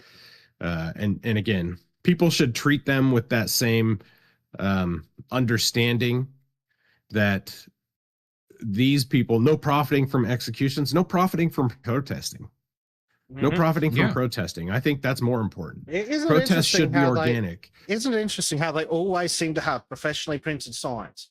I've looked into having I know, non-political signs printed, and fuck me. No shit.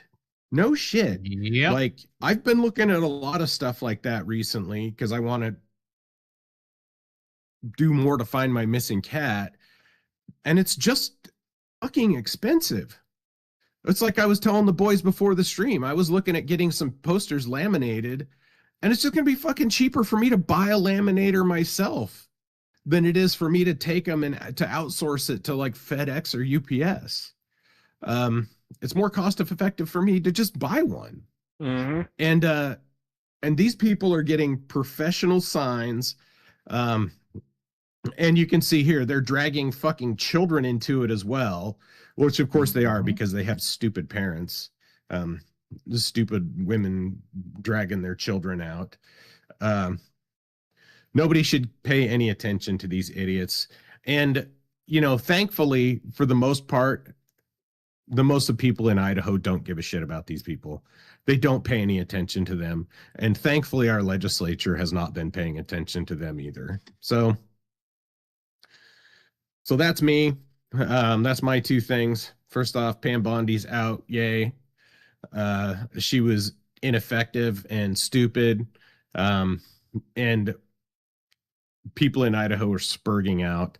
I say people, liberal shitheads in Boise, which is known for having liberal shitheads in it. Yeah. And even then, One of the it's only not two- Idaho people spurging in Boise. It's a bunch of fucking Right. black Jewish communists from New York. Right. Fuck New York. Yep. Fuck New York. Think Fuck of New Rome. York. Fuck New York.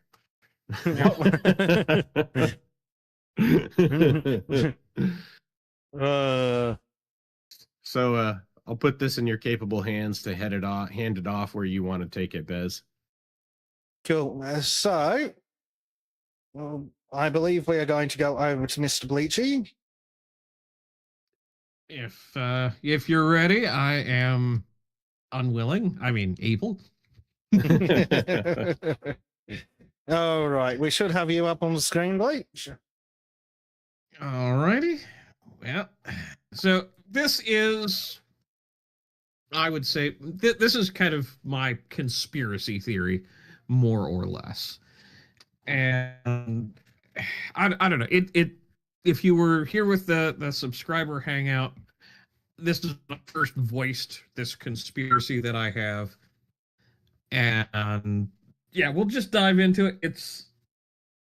I'm running on very little sleep, so it'll be a little dicey in spots. So I apologize ahead of time, but there's a thread here that I've just noticed. So we're talking about the No Kangs protest, and that had the day before Another one of those Palm Sunday. organic protests. Oh yeah, and I think the thing that bugged me the most, and yeah, so it's a little Christian heavy. Sorry, atheists. I mean, gaytheists, whatever. We're gonna go down a little bit of a path because I think this is important, not because it's a Christian topic, but because it really deals with the culture that we're seeing being taken away from us and shifted and perverted by these absolute clowns. So Palm Sunday, you know, just for a little bit of context, Palm Sunday liturgically is when Christ entered Jerusalem and was referred to as, you know, the Prince of Peace, the King riding on a donkey, all that stuff. And before we get too deep, yeah, because we don't need to go deep into that. That's not really the point. It's this constant parallel between these No Kangs protests and things that happen during the Christian liturgical calendar. So the first No Kangs protest was June 14th, 2025. And they're all, you know, the big proclamations are, oh, it's really about Trump's 71st or 79th birthday and yada, yada, yada. But it was the last Sunday of Pentecost, which, again, very big Christian holiday. So we're going to just take a quick look into the organizations that back this. So the Third Act, a progressive and environmentalist national organization of old people. Then you have the American Federation of Teachers, second largest teacher labor union, founded in Chicago. Social Security Works, American Political Advocacy wants more Social Security. Of course they do. CWA, it's Communications and Media Labor Union. Yeah. The ACLU, the American Communist Liberation Union, founded in the 1920s. Yeah. They have a budget of $383 million.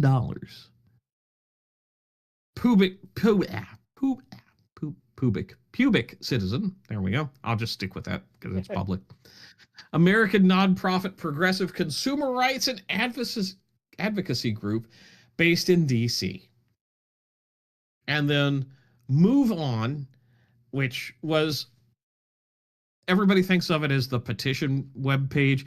They actually started as we should just move on from Bill Clinton shagging his secretary. That's the whole Monica Lewinsky thing.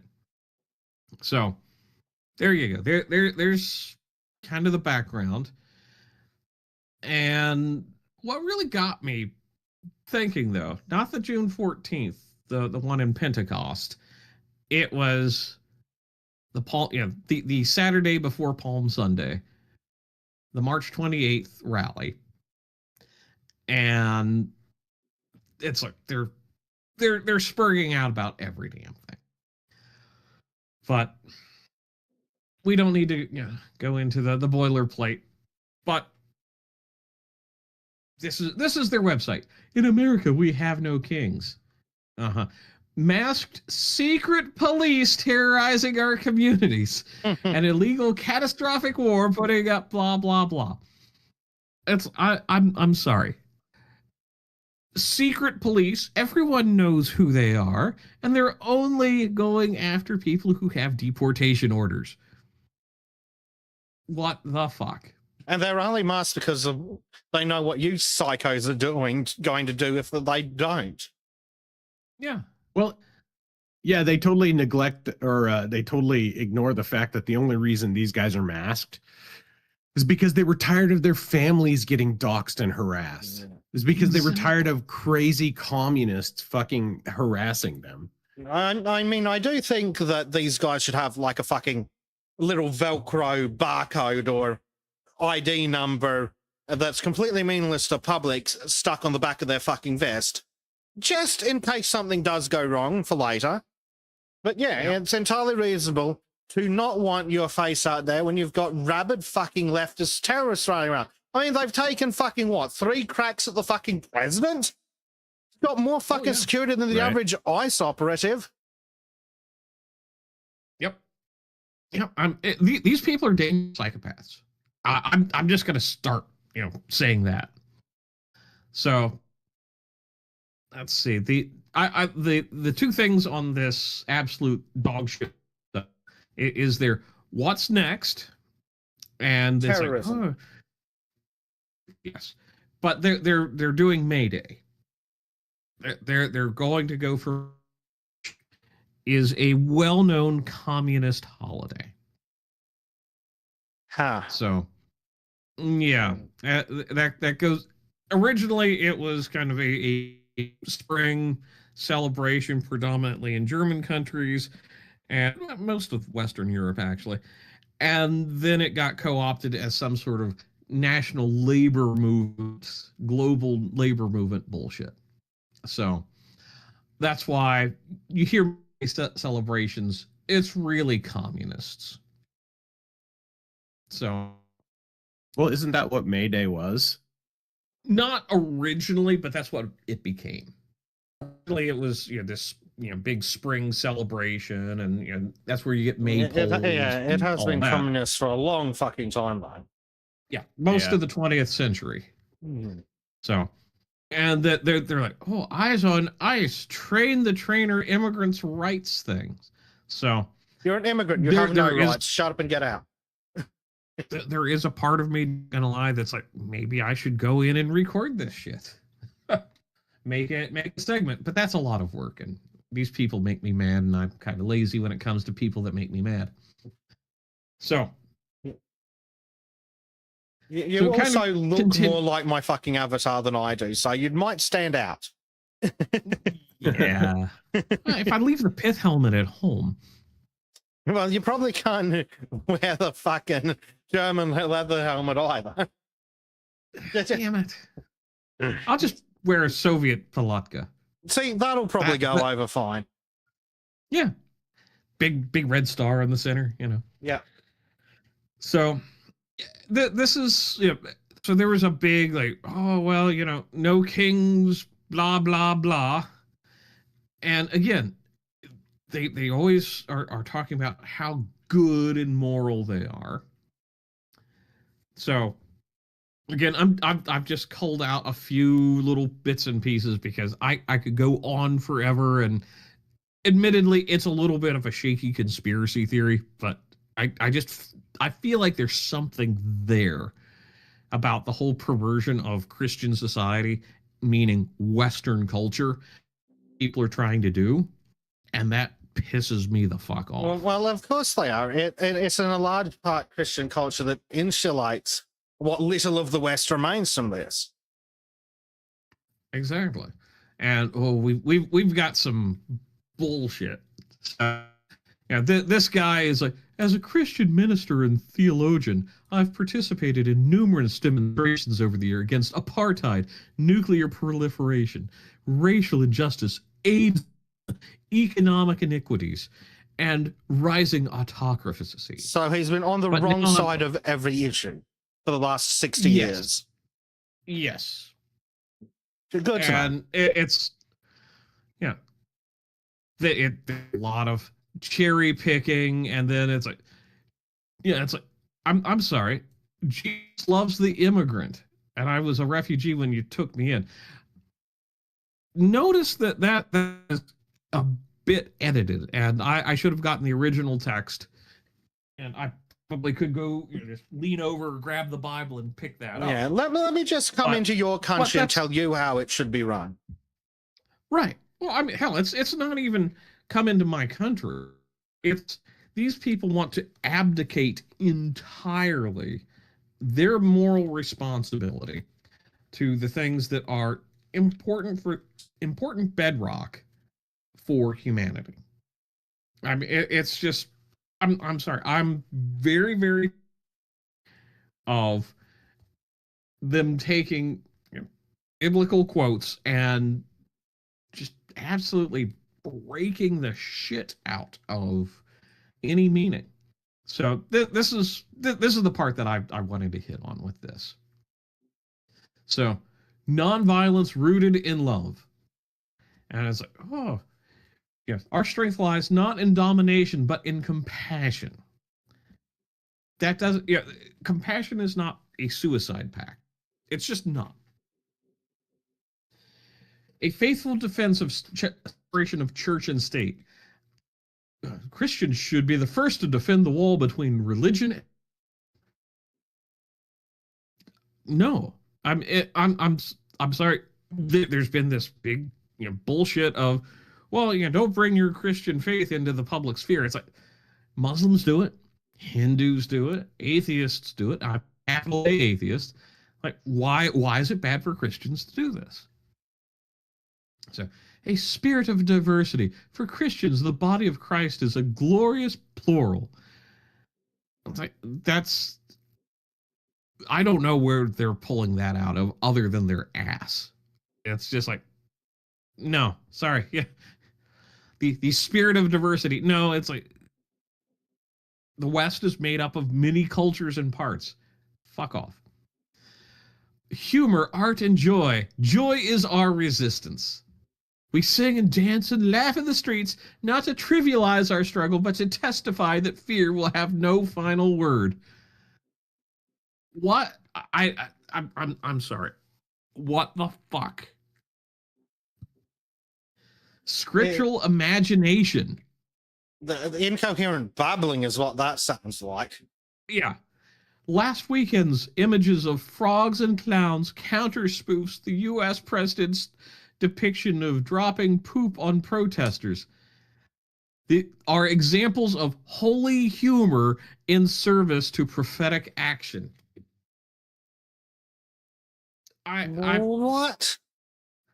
This is some crackhead bullshit. What in the TV televangelist is this bullshit? I don't even know. I don't even know anymore. People of faith bring ancient wisdom to modern crises. Well, yes, that's the basis of any religion, is to have a bedrock to answer questions that are going on now. This is our placards and prayers proclaim timeless truths. Citation need No, on that. you don't. But also, do you notice how they said, what is it, like people of religion? Really? Uh-huh.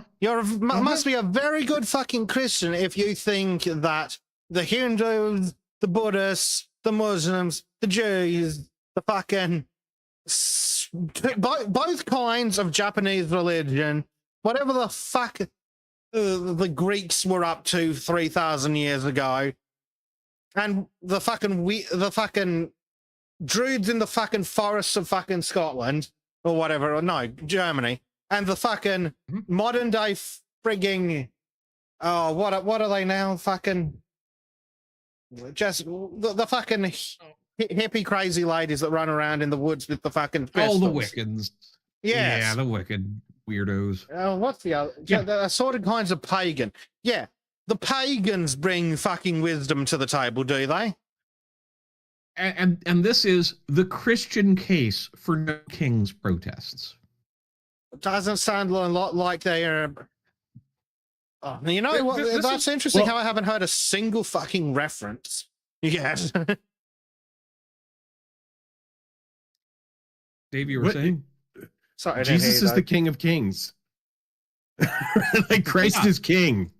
How do you say no kings would and base it on Christianity when Christ is king? Is king. Because they're worse fucking kings. Yeah, because they're worse fucking Christians than I am. No, you're a better Christian than they are. Yeah. And you're a very proud atheist, and I support that because you actually read shit, unlike these clowns. Yeah. Yeah. So yeah, that again, the Christian case for no kings, no, and then no kings, no Christian nationalism. So this whole Christian nationalist made up horse shit is the left basically running around as like, oh, you're a conservative, you're vaguely right wing, you're a Christian nationalist, you're bad. It's like, okay, so you can't, because part of the basis of Christianity is like the government's got a government. Worry about your soul. Render not the unto government. Caesar that which is Caesar's. Yep. And what? There was one quote in here. Yeah. In the old European model, before the start of the American experiment, religion of a nation was often tied to the king. If the monarch changed religion, the nation did as well. Sometimes not. Sometimes new they monarch. burnt the queen, they beheaded the queen for having the wrong religion. Yes. Exactly. Exactly. And was supposed to be the leader of the Church of England, or King Charles, whatever. Yes. He's to be the leader of the Church of England, Oh, we'll get to and that. he's only talking about Ramadan. Okay, yeah, keep going. Yeah. We got a lot to go through. Well, we got a lot to go through, but it's spotty, hit and miss kind of stuff. Yeah, and the push for Christian nationalism can be found in this building as lawmakers. So the building is Supreme Court, I believe. Trying to keep privilege of one faith over others to suggest children in public schools that they are second-class citizens and don't have a right to religious beliefs. What? Yeah, see, what they're bitching about is the posting of 10 commandments outside of public schools and that sort of thing. And that's an argument that could go either way. I thought we resolved this argument in the early 2010, in like the late 2000s, with the fucking gay theists and the fucking Church of Satan going, hey, you remember that whole separation of church and state shit? And then everyone's like, fuck, I mean, you're a bunch of cunts, but you are right. Yeah. Well, and then it's like, oh, but now they're going to put a satanic statue somewhere. It's like, well, you're not really actual Satanists. You're just LARPing as them because you're anti-Christian. They largely were. They were operating from an anti-Christian perspective rather than the proper separation of church and state. But good job on them for opening the whole thing up so we can have after-school goat raping class. Yeah, excellent. Well fucking done.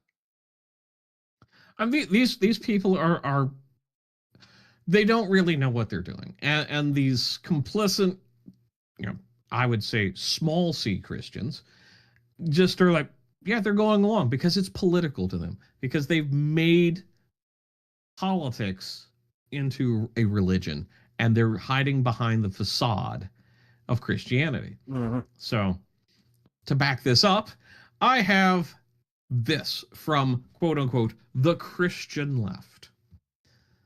So what are the things in Christianity? It's like you're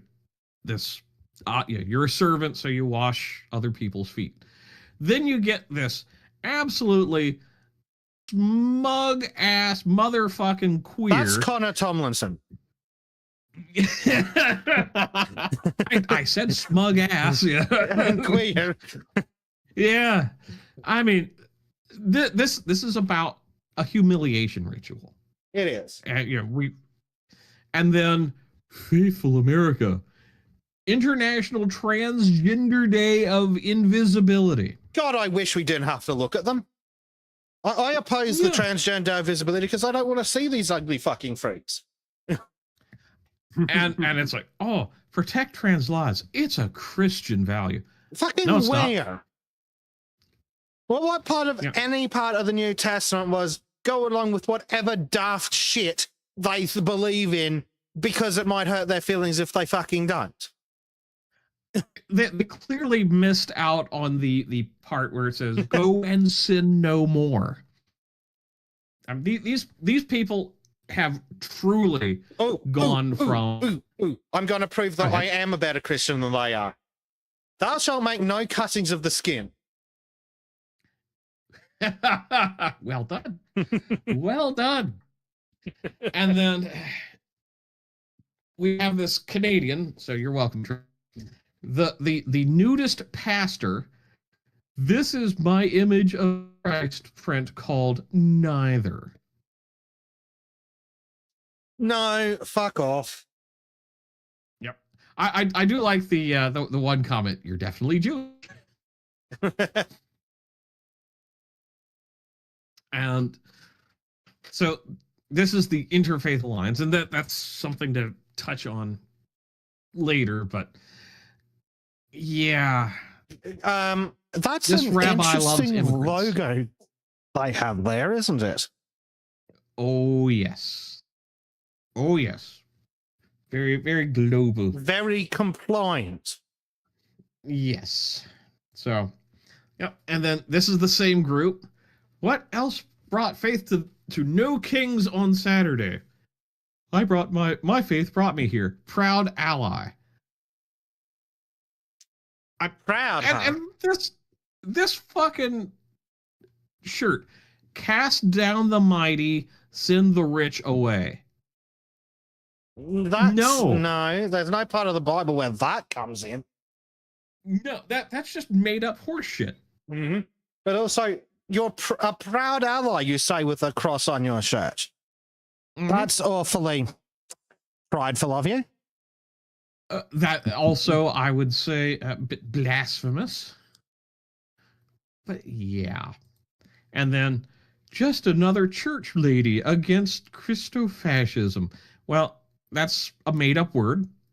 I'm granted most words are made up, but it's a fucking completely made-up level of retardation that I cannot fathom. And then I see the hat and the glasses. It's like, oh yeah, this stupid cunt. But yeah, also, this is Karen. As Tristan repeatedly told us, fascism specifically requires a religious component, so it's reductive. Yes. Yes.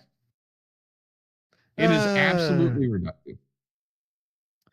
So, again, I do love banging on about the evils of the interfaith alliance. Yes, it truly is. Yeah, it's like, oh, 4 ways to keep showing up.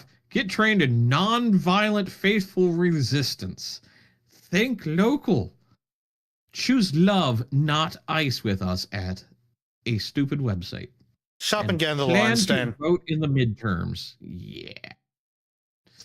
These people have embraced evil. Ooh, Danny's done a donation. Danny Delete Zero donated $10. No kings, no working, no talking, no thinking. The religion of Karens on full display. Yeah. Danny's his message was no kings. Yeah, no working, no talking, no thinking. The religion of Karen's on full display. If only they did go in for no talking. They do no thinking and then they talk. They talk absent thoughts. This one really just pissed me off. Real kings don't need tanks. And then they have Christ on a mule. And I was like, this is blasphemous. I mean, this really is. Yeah, one of the things one doesn't even make fucking sense, though. So they're suggesting that because America's a Christian nation, they should get rid of the entire fucking military. I'm sorry, but even the New Testament doesn't say get rid of the fucking military. It's because Trump did a military style parade. Oh, we don't need tanks. It's like, yeah, no, if the French can do a fucking military parade, we certainly the fuck can over here in the U.S. And I dare say every Western nation should have a military parade on a national day.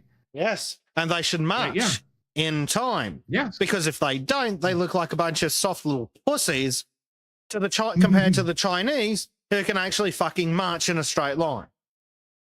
Yes. Like the entire point of military parades is to project military capability. For the entirety of human history where the word military has been relevant, that's been the purpose of military parades. Fucking Caesar, Napoleon, modern shit. Fucking Charles de Gaulle being a bitch-ass traitor when he walked back into France, into Paris. Yep. All of human history. The entire point of a military parade is to make everyone else go, haha, look what I got. And then the spies in the crowd are like, oh, shit, look at all those horses. It's to give the enemies pause and also to express. Are they fucking serious? Yes. They've got a golden fucking bull. Christians against Trump. Christians worshipping false idols. I'll be right back. Yes. I'm going to get my fucking blowtorch. We're going to melt some fucking idol. And then I'm going to part the fucking sea. Or someone's head, one of the two. Red head, red sea, whichever. Parting the Red Sea when Yeah. a Christian has what? And it's this level of because they're considering themselves iconoclasts, but for the absolute wrong reasons. So let's move beyond just the American protests, shall we? Is every other country lame and retarded too? Yes. Oh, it's Keir Starmer, so it is lame and retarded. Mhm. So this I find very interesting because there's two examples of this. So Starmer talks about Lent, which good for him, but that's Can after he give up being a fuckwit for Lent? No, because he's more interested in the blessed holy month of Ramadan. Notice, he doesn't talk about the blessed holy month or really the humbling month of Lent. No, it's like as you follow Christ's example of sacrifice and renewal, you embody the spirit of public service that strengthens our community. It doesn't mention anything about that with the Muslims. None of that. Just, oh, hey, you guys do what you want to do with the Christians. Well, you need to do public service.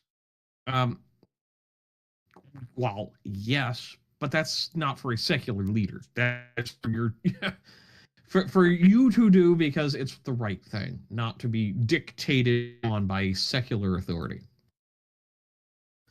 So, sorry, meant slot this in earlier. Millions of Americans of faith are taking all over the country today. No kings in nationalism. Yeah. So, Big question. Are there other kinds of religious nationalism allowed? And can we have a talk about Judaism? no, that would just be anti-Semitic. If it was Islam, it'd be Islamophobic. But, Christians? No, that's Christianism. That's Christofascism. Of course. I'm tired of these people. So, you've got another group doing interfaith nonviolence resistance training, or the faith eating authoritarianism. I'm haven't clicked on it, but democratic norms under guise of authoritarian. Yeah, it's like now you need to have a human day of courtesy. Yeah. So this is the Faith Alliance. That's straight up the ESG fucking mark. Yeah. Oh yeah. It is also interesting that they're going after predominantly Christians, and this is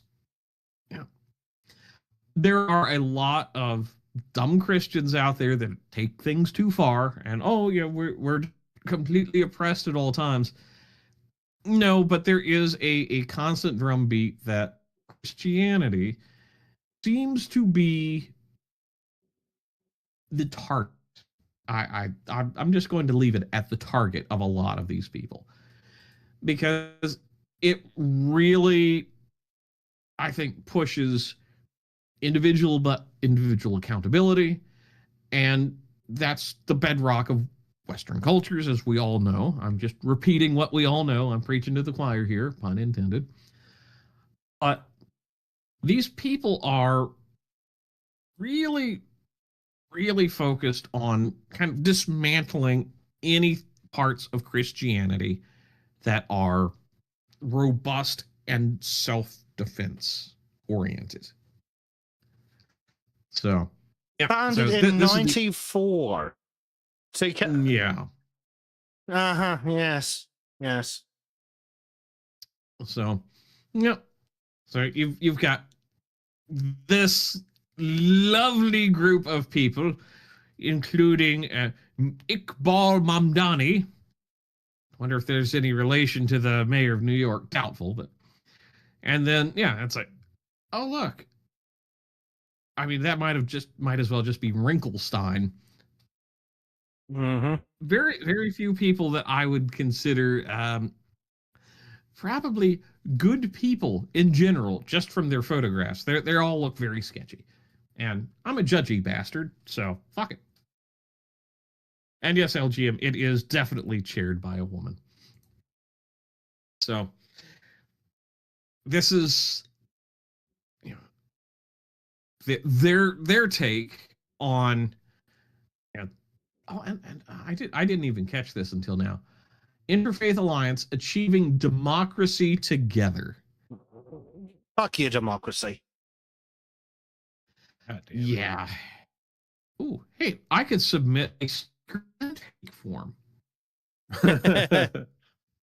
Consider a I might speaking do role. that. Yeah. Yes.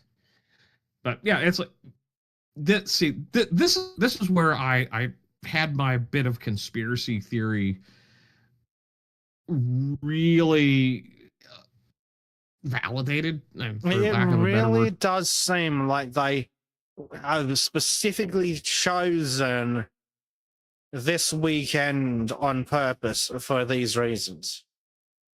Oh yes. Oh yes. So there's the role of the interfaith community in No Kings. Within the No Kings mobilization, the interfaith community helps set the moral tone for the movement.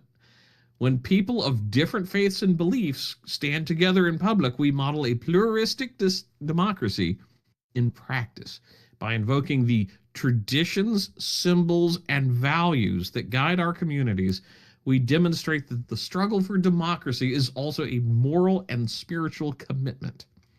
Our present reminds the public of the vast majority of people of faith reject authoritarian and instead support freedom, dignity, and democracy. I am having a hell of a time with democratic participation for all. Yeah. Yeah, democratic participation for all. A load of shite. This part, invoking traditions, symbols, and values. It's a facade. I mean, it's an absolute facade. And this is all about undermining Christian values for the good of a political movement. And I find that repugnant. You know, even if I wasn't a Christian, I'd find it repugnant. I find the rest of the stuff on their website repugnant. Like, I've just had a look at our vision. Democracy, not theocracy. Anti-authoritarianism. Oh, really? Again, tell me your opinion on COVID mandates. Healthy boundaries between religion and government. Okay, cool. What if my religion happens to be, oh, I don't know, Orthodox Christianity of the Russian variety? LGBTQ freedom to or from or what? Oh, to not. Also, nice job sticking sexualities next to transgenderism as if they're remotely comparable, you bunch of psychos. We see what you're doing. Reproductive freedom. Ah, there's the Christians killing babies again. But I thought executions were supposed to be bad. So why is it different when it's still in the mother's body? Oh, that's right, because it's convenient to them. Because they have no consistency of opinion. Countering hate. That's it. Again, you're a bunch of hateful little fuckers. Public schools should be places where every student feels welcome, regardless of their religious or non-religious beliefs. That's great. But what if... But can we stop the random stabbings by the diversity before we get excited about fucking worrying about whether the Muslim... This will be like that fucking school in England where they fucking ban food in the fucking cafeteria during fucking Ramadan. Yeah. No, it is everything against really Western values. We don't even have to call it Christian values. It's Western values. They've also got a lovely little picture on the front page of education, not indoctrination, stop book bans, with things like 1984 and Lord of the Flies and Of Mice and Men. That's interesting how you haven't put up the fucking cover of Genderqueer on your list of banned books. And again, it's not a book ban. You can still go to the fucking public library and rent yourself out a copy. You can go to the fucking shop and buy yourself a copy. You can go buy a copy of fucking Das Kapital if you want. If you buy a copy of Das Kapital, then good job, you fucking idiot, of not putting those two concepts together. And this is lovely. The State of Belief episodes. What we know about Christian nationalism by Robert P. Jones. Is this guy like basically like a Timu James Lindsay? Oh, maybe. But So, yeah, I also wanted to show the Ice Out Sing In Resistance Songbook. You know what? I'm reevaluating my position on freedom of speech as we swim. Whatever that is, I want to oppress it. I mean, song lyrics. Ain't They let made up nobody shitty turn me lame songs. round. Of the hideout. Wait, what? Oh my god. Oh my god. This is great. Replace the word nobody with racism, sexism, injustice, no hatred, no jail sale, segregation. God, they're losers. But it's interesting how they've got all the exact political beliefs of the retarded left, but they've just gone, oh, but we're totally Christians. It's like, are you? Yep. In fact, I'd love to know where most of them are today. Or better yet, where most of them will be tomorrow. Oh, and happy Easter, Melox. Have fun with your family, Mallops. Oh god, this guy is so. This is the kind of face that I see people get like. This is the kind of punched in the website street that just should to have. get executives beaten. Yeah. I fucking hate modern Look web at my design. face. Look, I'm so huge. Yeah, I'm not wasting any time on this. Fuck this. Fuck this. He's gotten too much of my time anyway. Oh, tell your members of Congress, co-sponsor the Equality Act. Unfortunately, Christian nationalists, citation needed on their existence, and their allies are waging an all-out war against our LGBTQ plus siblings, weaponizing faith as a license to discriminate. No, they're usually weaponizing your fucking behavior. Also, the Equality Act has nothing to do with equality. You have equality. You're just not fucking satisfied with it.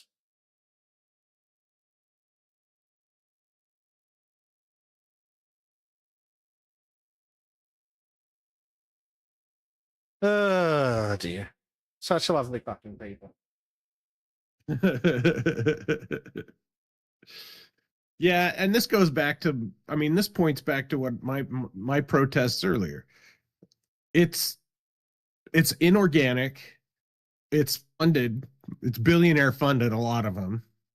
It's organized like, I'm sorry, your protest organization. It's the whole reason your company exists is to protest. Pardon me if I don't give a fuck what you think. Yeah. Yep. And just to flog Naziville a little bit. Here. Naziville's members of Nazisville faith communities to invite public interfaith gathering to show support for our immigrant neighbors. Do you realize that your immigrant neighbors from, Mexico are all fucking Christian, right? But they don't like that.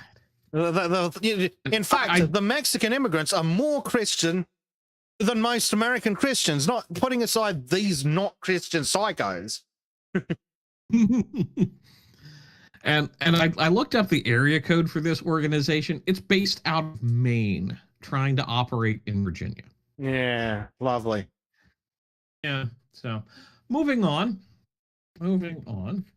So then, this is lube thy neighbor, another organization. And I look over from the sacred text. It's like, oh, Christian Bible, and Torah, Quran, Hindu, whatever. Yes, I'm definitely interested in the opinion of the people who believe it is acceptable to rape and murder children. Yep. I mean, yeah, the groups like this, it's a collective effort by faith communities in Western North Carolina. Yeah. You're all communists. You're not really. It is. Like none of these people actually believe in God. No. In fact, most religious people don't really. They just go along with it. But these people specifically don't. They are worshiping the idea of a community, not God. And this is something that I think we need to have a serious conversation about as a Western society. Like, when you get people who hide behind faith, that they really don't give a shit. They're going in as a pantomime. They're going through the motions, because faith has been gutted and hollowed out in the 1960s and 70s by, oh, let's make it all hippy dippy and love is love and all that shit. Like, fuck that. Fuck that shit. That's not what it's about. But Monkey has a good point too. Does anybody else notice the scenes to the new lefty sleeper agent trigger word neighbor? Yep, and of course in this case it'll be like, our neighbor's this, our neighbor's that. Because all they fucking got is the, oh, Jesus said to love thy neighbor.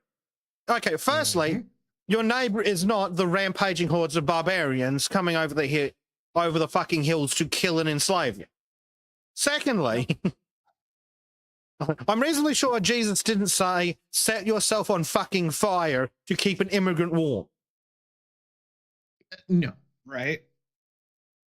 So This is pathological altruism. Oh, and I mean, it's suicidal empathy. Yeah. It's absolutely suicidal empathy. So we'll jump back to old two-tier. Yeah. So never mind the Christians. Of course not. Well, he does, but there's certain key phrases that, like the earlier tweet that we already referenced. Oop, that's the wrong one. That we already touched on. That's just, I don't know. It just sat really poorly with me. Warmest wishes to Muslims. So warmest wishes, and may your pagan celebration be full of joy and peace. Okay. And then Passover. My warmest wishes for the Jewish families across the UK. Festival brings peace and reflection and joy. Also, So again, he you've skipped got- religions. Well, we'll get to the Christian moment. No. But I want to talk about Passover for a second. Sorry, Bleach. Okay. No. Passover's not just a fucking Jewish holiday. Do you know No, who else it's not. celebrates Passover? Christians. Do you know who else celebrates Yeah. Passover? The fucking Jehovah's Witnesses. Mhm. Like, the Jehovah's Witnesses Yeah. actually go in for it, unlike the Christians. Yeah, I mean, we celebrate it, but it's more like, and this is what Christ was doing on Passover. So we focus on the supper. He was fucking about. Yeah, but no, the Jehovah's Witnesses go in. The Jehovah's Witnesses, I'm pretty sure, go in more than the fucking Jews do. Yes. Yeah, they're definitely a little bit on the intense side. Let's put it that way. When it comes to Passover in particular. Yeah. Because they like to get their crackers and wine out and pretend that there's any point, as if all the seats in fucking heaven haven't been taken already. Fucking So, yeah, and then so you've got warmest wishes for Muslims, warmest wishes for Jews. Good Friday is a day of reflection as Christians remembers Christ's sacrifice. I want to wish Christians everywhere a peaceful day. That's a really weird dichotomy, don't you think? To have A warmest peaceful wishes, day. warmest wishes. I wish Christians. But a peaceful day. Yeah. On Good Friday. That's odd. It's supposed to be a very somber and mournful day. Not. But also, wouldn't you wish a peaceful day for Passover? Like, if you're going to be if you're going to be a performative idiot. Yeah. And to me, I mean, this is staff, obviously, but it's just a really odd, awkward phrasing, and that to me is like, Well, it probably they're doesn't just help doing it that, because people kicked up a stink. yeah, but it also probably doesn't help that these were probably written by different fucking work experience kids. Yeah, yeah. I mean, it that really is just absolute bonkers bullshit. So, but we'll move on to the King of England because, well, you know, no Kangs. The last king of England. You mean his grandfather? Well, So no. yeah, it's look, it's going to go Eid Mubarak, whatever the hell that means. And then just looking at it, it's like, oh, there's he's going to a Maundy Thursday service. Okay, fair enough for Mr. Defender of Faith. But nothing wait. Nothing about really the rest of Lent. But he does, and we have to scroll back a ways, back to February. Sorry for making anyone seasick. So there's the old Islam. Oh look, there's the King of Nigeria or whatever. Eid Mubarak again, or whatever the fuck that is. Yep. And let's see. Have to go through him doing all sorts of performative bullshit. Back to February, I think 14th. And I do not recall because I did look, and if I'm wrong, I will What was that one happily that we admit to scrolled being past wrong. about 6 ago? I swear that was a global logo. Oh, it doesn't matter. Paddington Bear apparently is the thing that you're looking at. Oh, just random, like, what the hell's going on here with the education system stuff? All right, where is death of Reverend Jesse Jackson? Okay, so there was a post for Ash Wednesday, but again, wishing Muslims in the UK around the world a peaceful Ramadan, and then may this Lent be a time of removal for all who observe it, not all Christians. There's actually no reference to Christianity at all in the season of Lent. How odd. Yeah. It's again this, and I think maybe some people are overdoing it, but it is very disturbing that look, Chuck, when they said you were the defender of the faith, they didn't mean fucking Islam. Some people, oops, sorry, going backwards. So King Charles announces he won't deliver an Easter message this year. Disgusting. And then there's literally the head of the Church of England. That's like the Archbishop of Canterbury calling in and going, I can't be bothered. Yeah, but there was a message for Islam that he did for their eating Mubarak or whatever the hell. So that really that just sit very, very poorly with me. And yeah, it's like everybody's like, no, complain and complain and complain. I'm not going to presume to know his heart or anything like that, but it is very telling to me if you celebrate one faith and claim to be a multi-faith society, but you don't spend the same amount of care on the other. That's Especially really the weird. one that's nominally yours. Like, imagine if the Yeah. fucking Pope didn't make a fucking speech on Easter. Right. Or do anything for Easter. And, you know, while I have my qualms, at least the Pope went and actually took up a cross and carried it around. The bare Oh, fucking yeah. minimum of his job description. Right. But Charles has always been a Yeah. piece of shit. Like, his entire life, he's just been worthless scum. He's a perfect example of a feckless, useless scumbag royal. Especially with, Yep. like, it's no wonder Diana cheated on him with the way the piece of shit was carrying on. So yeah, it's really, really wild. Yeah. So, all right. So, and sorry for jumping around. This is just something to touch on back at the beginning, and I should have hit it, but I had my slides out of order. So June 14th, the first Sunday after Pentecost. So big high holy day. And then March 29th was Palm Sunday. So yeah, just again, I wanted to show this for proof, and this is using the Episcopalians. And yeah, I'm just thoroughly disgusted by all of these people. And this is that Faithful America website.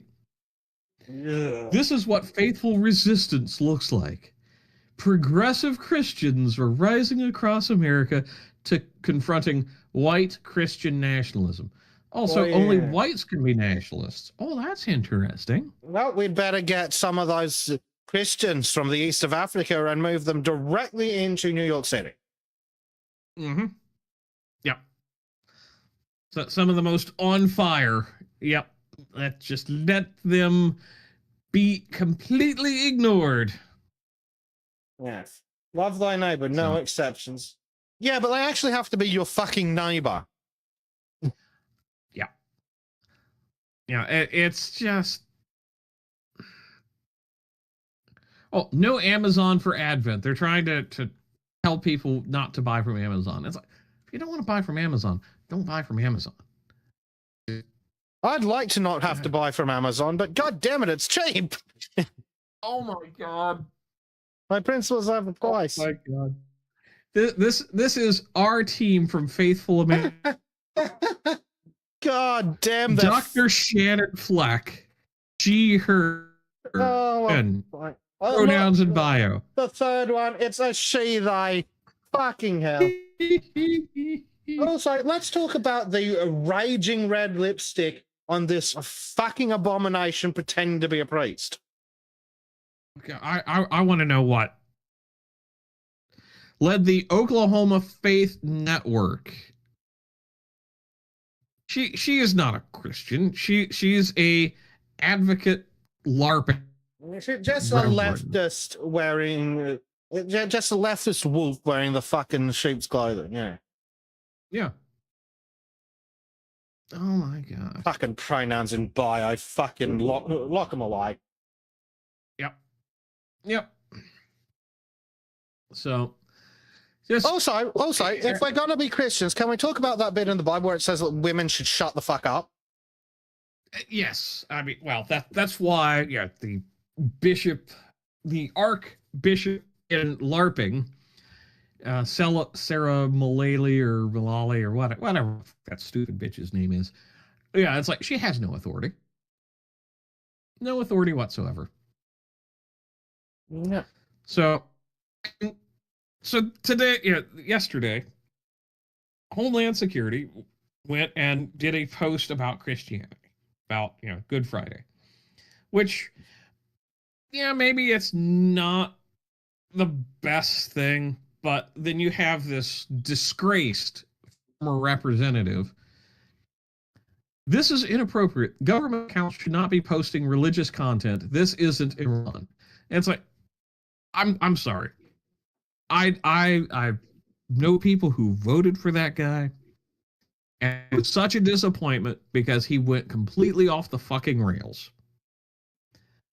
And it's like, I'm sorry. We're in a time when see all the other religions posting shit, and Christianity, we can't do that. Like, look, either post it all, post none of it, and if somebody cherry picks, don't get your post because you're a bitch. Just deal with it. Because maybe you don't like it, but that doesn't mean you should be a complete utter cunt. And old Denver Riggleman #3 is a complete and utter cunt. Yeah, and really the option is to choose nothing, because otherwise you open the door to all the fucking religions. Like, we don't need every fucking Christian, Jewish, Muslim, Hindu, fucking weird Japanese shit holiday getting a fucking post from the government. No, shut the fuck up. Yep. In fact, I just wish generally they'd shut the fuck up. It's like post relevant shit. So so my conspiracy theory is that organizations like No Kangs is heavily anti-Christian at its core. That it is all about subjugating, the idea of Christianity, not because it's Christianity, but simply because it's something that is the foundation of Western civilization. And they've gone after families. They've gone after anything and everything that has underpinned and built Western civilization. And if they can sweep these things away, then they can eradicate what we were culturally. Because you have to look back at the Soviet Union and Republican Spain, and what did they go after? They went after Christians, they went after priests, and they went after families. Yeah. All the things that hold a culture together. Yeah. And it's funny, when the Soviet Union was in the throes of the Second World War, what did Stalin revert to? Nationalism and religion, but tried to make, it was like, we're not going to ban people from praying like we had.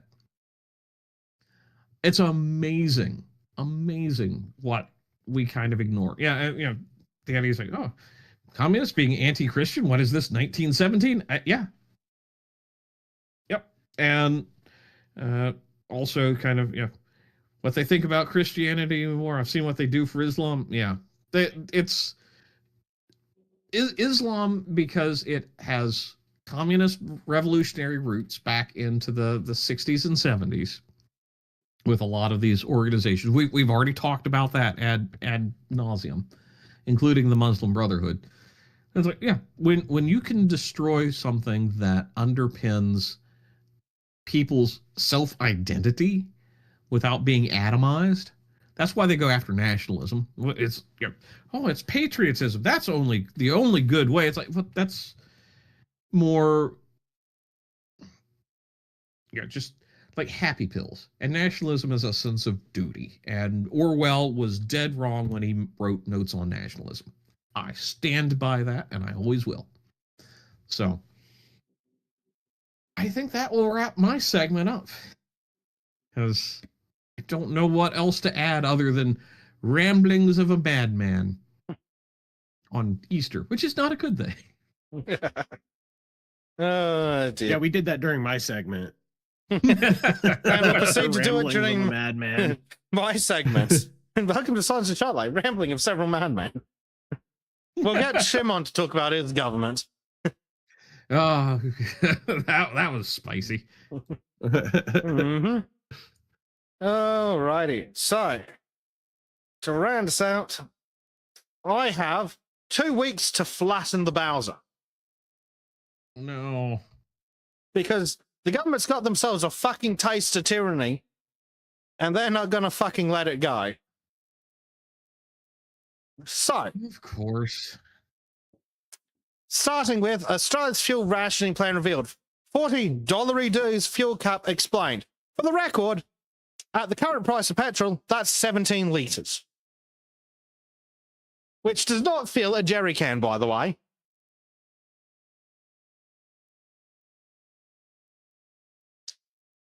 So, Jesus Christ. the federal government provision for fuel rationing could see strict purchase limits imposed on most service stations.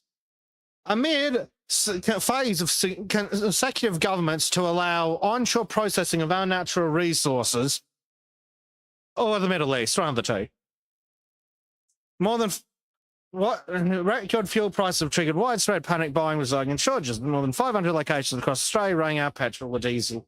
Yesterday, this is from the 25th of March, referring to the 24th. So, provisions within the Liquid Fuel Emergency Act, updated in 2019, outline a rationing mechanism that will limit motorists to $40 worth of fuel per transaction. How about go fuck yourselves? How does that sound?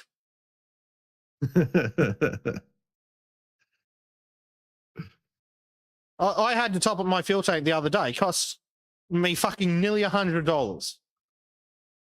Oh, Jesus, yeah. I had to pay 50 for my car. Fill up Yeah. my car. 50 American. This is ridiculous.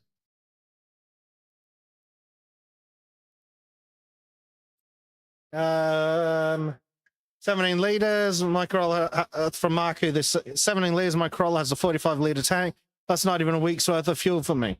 Yeah. So rather than Wow. filling up the tank every couple of days or once a week or whatever, no, you've got to fill up fucking every fucking day, as if that will somehow help the fuel crisis. And at that price, filling the national average price is currently around $2.38 as of last week. At that price, filling the 55-litre tank of a Toyota RAV4, Australia's best-selling SUV, will cost around $130.90. So this would mean that you could fill up less than a third of the fucking tank. A $40 cap would equate to Damn. approximately 16.8 litres of fuel, giving a RAV4 an estimated 357 kilometres of driving range based on sufficient combined consumption. That's great. But again, most people top up the tank and then leave it for a week and then top it up again. Under this fucking system, chances are you'd have to be topping up every day. Like they're trying to push that 15 minutes shit. Yep. Like they're going to force you to walk or ride a bike that because thought you can't afford. Hold that thought for Everywhere. later. Okay. All We'll right. come back to that. And then the government's like, oh, no, we're not considering that. Then why didn't you take it out of the law? It's in the law. Oh, but we're not considering it. No, you mean you had your asses reamed by the media and now you're like, oh, shit, no, we definitely weren't considering doing that. And because I trust the government about as far as I can throw them. Right. And then we've got this shit, like government talks down fuel rationing as some fuckhead concedes 5% inflation scenario conservative. Oh, excellent. Our inflation is going to be more than 5%. How fucking lovely. It's not as if the price of everything here wasn't ridiculous. But don't worry.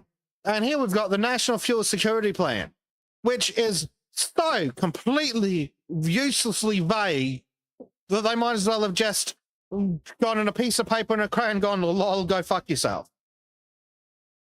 Plan and prepare, keeping Australia moving, taking targeted action, setting critical services. And Like, I'd read it, but they say literally fucking nothing.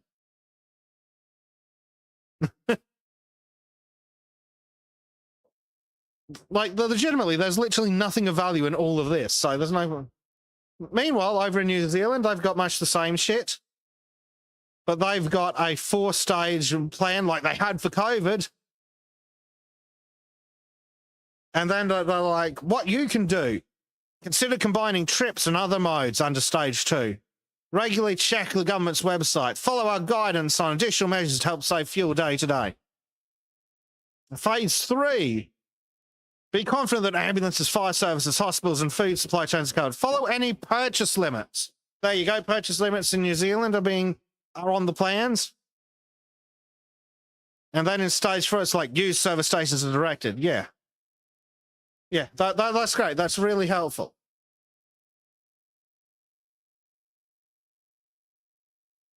And again, 4-phase plan for New Zealand. Meanwhile, Slovenia, first EU country to introduce fuel rationing. Under the new measures, private motors in Slovenia will be restricted to a maximum purchase of 50 litres of fuel per day. Businesses and farmers have a more generous allowance of 200 litres. That's great. What if you own 10 trucks?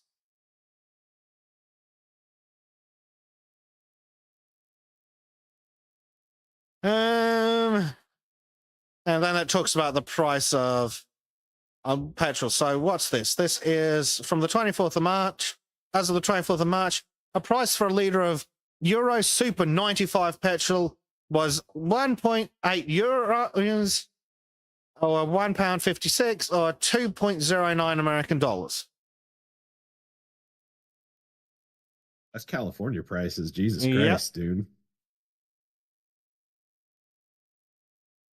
Meanwhile, EU may revive 2022 energy crisis measures in response to Iran war. Why is the entire world... How in the fuck is every country on Earth somehow facing a fuel shortage with just one fucking piece of fucking water closed? You fucking idiots. Talk about mismanaged. You know what pisses me off most about that is that in America, at least, we don't use fucking oil from the Middle East. We're entirely self-sufficient on our oil supply. We export oil here. We're not importing oil here. You know, it's it's absolutely retarded. And it's just about driving up prices. Yeah. Well, that's the thing. I thought price gouging was illegal. But apparently somehow it's different because it's fucking petrol. So I have a bit of, if you want to cope with this kind of a thought, and I'm not really sold on it, but I want to float the idea that there is a element of this that is pushing against globalism and trying to push nations either into finding alternate sources of oil or finding domestic sources of oil to basically stop this international global cabal. That is one hell of a stretch. I don't think it's true, but I think it's an idea worth at least considering and exploring. Because there's something here that just it constantly sticks with me in the back of my mind, that there is something beyond just this conflict, as you've got Venezuela and China getting that broken up. The Panama Canal is now less open to Chinese use. I just can't help but think this is a longer term plan for something that we don't know all the bits and pieces to. And it's short-term exploitation plus a longer plan. It's fucking great. Yeah. And there's also the question that has to be asked, okay, is this to be a net benefit for nations, or is this going to be and this is how they get Agenda 2030 pushed through hard? Yeah. It's really about the Great Reset. Always has been. So I'm just trying to find a proper source, but apparently our Prime Minister here in Australia said that the government was considering voluntary mandates for carpooling and working What? from home. What? Yeah, but how the fuck... What kind of idiotic fucking oxymoron is a voluntary mandate?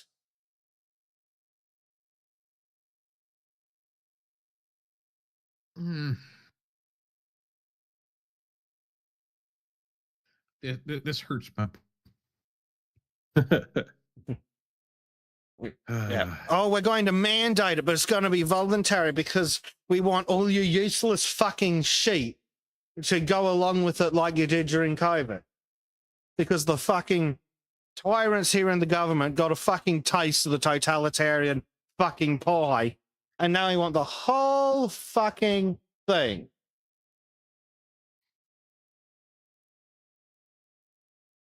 Hmm.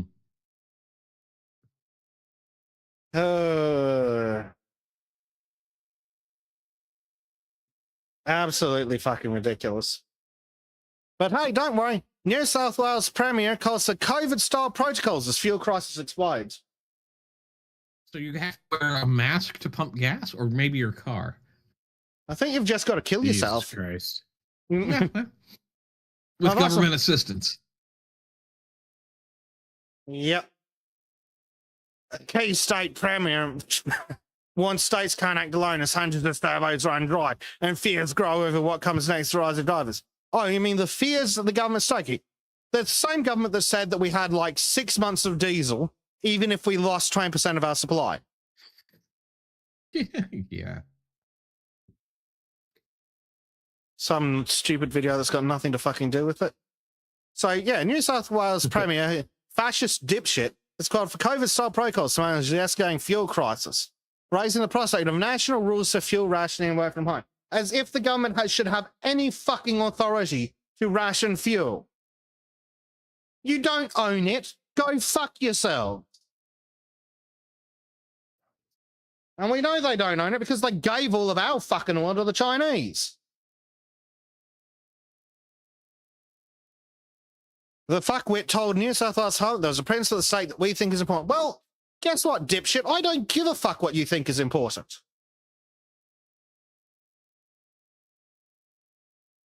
Oh, God, their website's broken.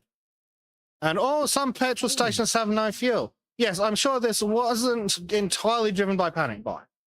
Because people are stupid and still haven't learnt their fucking lessons. Absolute fucking morons. And then they waffle about petrol prices increasing. Yes, because magically, despite the fact that, like in fucking Europe, they get their oil from Norway, it's like, how's the price increasing again? Oh, right, price gouging. Because you can't argue that the fucking cost to make petrol in Norway has fucking increased. They have communists, not American bombers. Yeah, meanwhile, a Green senator raises COVID-style parliament amid fuel concerns.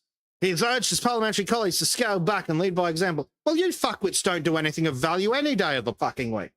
We could fucking exile the whole lot of you to fucking Siberia and it'd only improve the fucking country. This dickhead has questioned whether the country's fuel supply should be used to transport parliamentarians back and forth between Canberra. Well, I want to know why they're not all stuck in the fucking capital. I want to know why they're not all in prison. Mm-hmm. That's how we can solve the fuel cost for politicians. If we put them all in the same prison, they can talk to each other in there and we can all ignore them.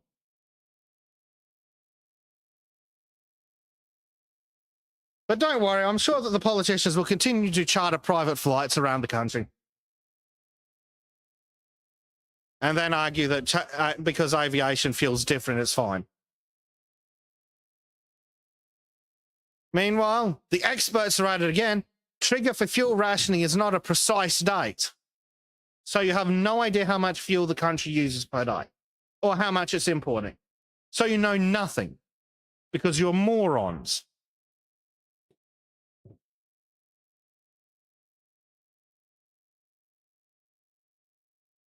Oh dear. So blah blah blah blah blah. No precise date for fuel rationing.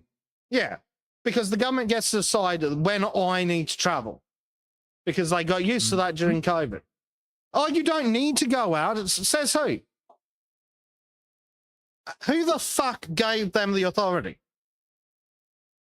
They have no fucking right to fucking ration fuel or go. Or apparently back in the fucking 90s or something, Australia and New Zealand were like, oh, on these days only cars with odd license plates can drive, and on these days only cars with even license plates. Go fuck yourselves, you totalitarian cunts. Get bent. You have no fucking right. Some Jimmy Carter bullshit right there. Yep. Yeah.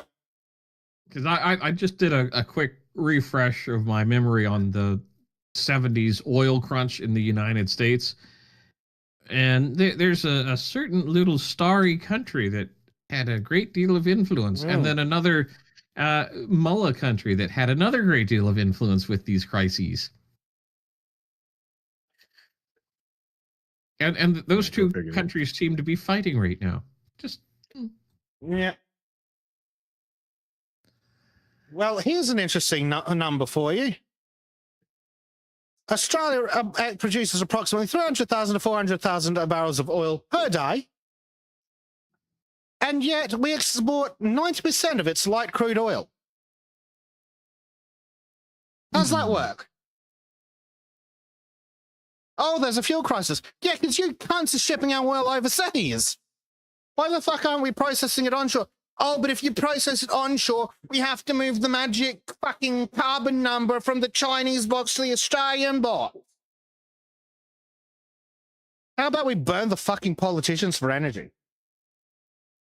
oh, if only. God, no shit.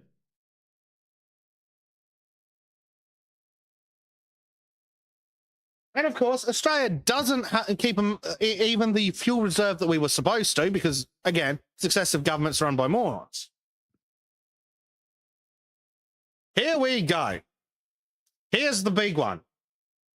The Treasurer, fuckwit Shitstein, offered a brief preview of today's meeting of dumb fucking morons and said they need to be coordinated and consistent response around the country. The best way to avoid the kind of harsher COVID-style measures is to do that work.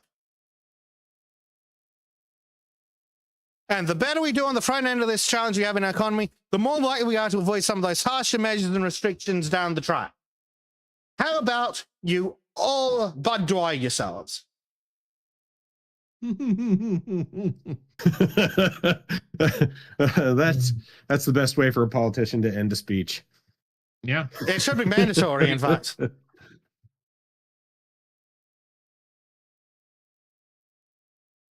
Fucking fascists. I don't want things to be mandated. Common sense should apply as well, says the dipshit prime minister that's never used common sense in his fucking life.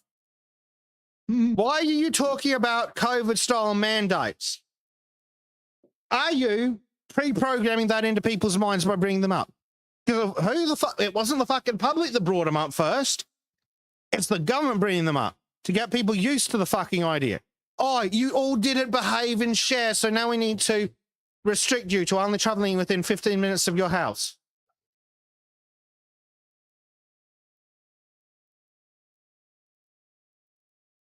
That's just insane. Oh, yeah, you can only go to work if you have an essential job and fucking retardation like that. Like, fuck me. When I was working at the call center, I was having to fuel up every 3 or 4 days. Absolutely fucking ridiculous. And, like, how many fucking... Again, are they going to fucking give out free fucking money if they go, oh, no, your job is no longer legal because of the fucking fuel crisis? It might take them 6 fucking months to roll out, because when they made jobs illegal during COVID, it took them like 6 fucking months to come up with a way to give people fucking money. Or, here's the craziest fucking thought, they could just fuck off out of everyone else's business. No, that make too much sense. it's a good. I'm so glad that they made it. They made it next to impossible to have onshore oil processing in Australia. So fucking helpful. I'm so glad we export 90% of our fucking light oil instead of, you know, using it fucking here. Australia doesn't have that many people. We produce enough oil that we could probably be fine on our own. We could potentially be independent, but no, we've got to export all our fucking oil and then buy it back from the fucking Chinese some more. And the Currys. The Currys have a very large investment in capacity, you know, refining capacity. Yeah. But no, we send nearly 100% of everything we fucking pull out of the ground overseas. And now all of a sudden, oh, there's a fuel crisis. Yeah, thanks 50 years of incompetent fuckwits in the government. Absolute fucking idiots, each and every one of them. Yeah, you know, and this is something that I don't have good data to back this up, and partly because I'm trying to find it right now. But I get this very distinct idea that refining capacity in the civilized world is being reduced, and intentionally. Because I want to say that there's only one refinery in Australia. I'm not 100% sure, but it's that you guys have a very, very limited amount of you know, refining capacity. Because of the environment. We've got to protect the environment by sending all our oil to China and India, who'll definitely process it in the most environmentally friendly way possible, Blee. Oh, I forgot that. I forgot that you guys were just so globally astute that you'd be able to go, oh, yes, here, magic wand. Yeah. Also, let's have a quick look at some things I've noticed in this picture. There's pictures from New South Wales, which is in Australia, where the majority of people speak English. That's not English. I'm so glad we have billions of foreigners that refuse to learn our language. Obviously not billions, because duh. But still. And of course, like, don't repeat COVID failures in fuel crisis, government urged. States and territory leaders are meeting to thrash out ideas. Again, I suggest they could all just blow themselves up. They could all jump off the Sydney Harbour Bridge. Work from home measures could be put in place.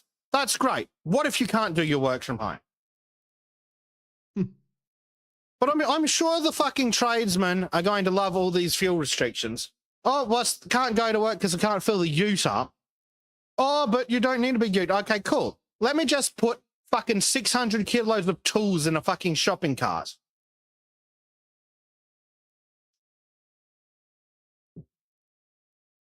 Of course, all this shit's coming from the same kind of idiots that think you can just need a fucking cargo bike and you can carry a fucking piano and some shit.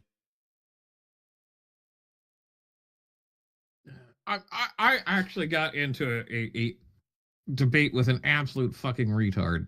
He's like, oh, well, you know, I can just put this little cart behind my bicycle and haul things like my couch and sofa. And it's like, okay, great. So you live in a very flat area with no terrain relief, and you expect Chubby McChub over there to go up a hill hauling a recliner. Fuck you. Well, how often are you going to do it? That's not the point. It's not about how often. It's the fact that you may need to. And why should I have to go and, I don't know, give up my freedom for your absolute horseshit? Yeah, quick question. Where does the wheelchair go on the push bike? Oh, well, they get an exemption. Yeah. Why? Yeah. But the environment, think of the environment. Just, I'm so fucking sick of people that think they have any fucking business in other people's decisions. Just in general, what car they drive, how big their car should be, how many fucking cigarettes they smoke, how much they drink. Just butt the fuck out. It's none of your fucking business. Well, but don't you care about the planet? No. Not anymore. Now Fuck stand the here while I fucking set planet. this tire on fire. Oh, little necklacing. You feeling South African today? Are you? A little bit, yes.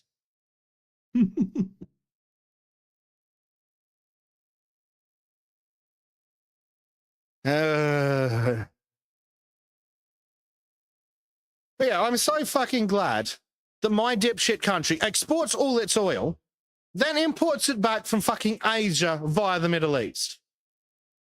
Yep. Oh, but our oil, something like 60% of our oil comes, well, 60% of the oil that is turned into, hold on, let me redo the numbers. 9% of our oil comes from Asia, and of that, something like 60% comes from the Middle East, despite the fact that we export 9% of our oil. Mm-hmm. I can think of a simple fucking solution, but no, we can't fucking refine oil in Australia because, I don't know, it'll kill the fucking politicians. And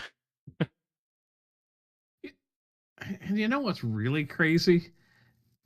They keep talking about this other renewables and whatnot, and I'm looking at some of these maps, the graphs and whatnot. It's like it's a drop in the bucket, and it's mostly because a lot of that's going to China, and yeah, it's like okay, they have. Because everyone's shipping everything to China so that China can fucking manufacture it, and then magically the fucking carbons don't count. Yep. Again, if it's going to be processed anyway, we should be processing it in countries that will do it as good as possible, as well as possible, as cleanly as possible. Not fucking China, who'll fucking melt down a fucking panda and make glue if that fucking makes them profit.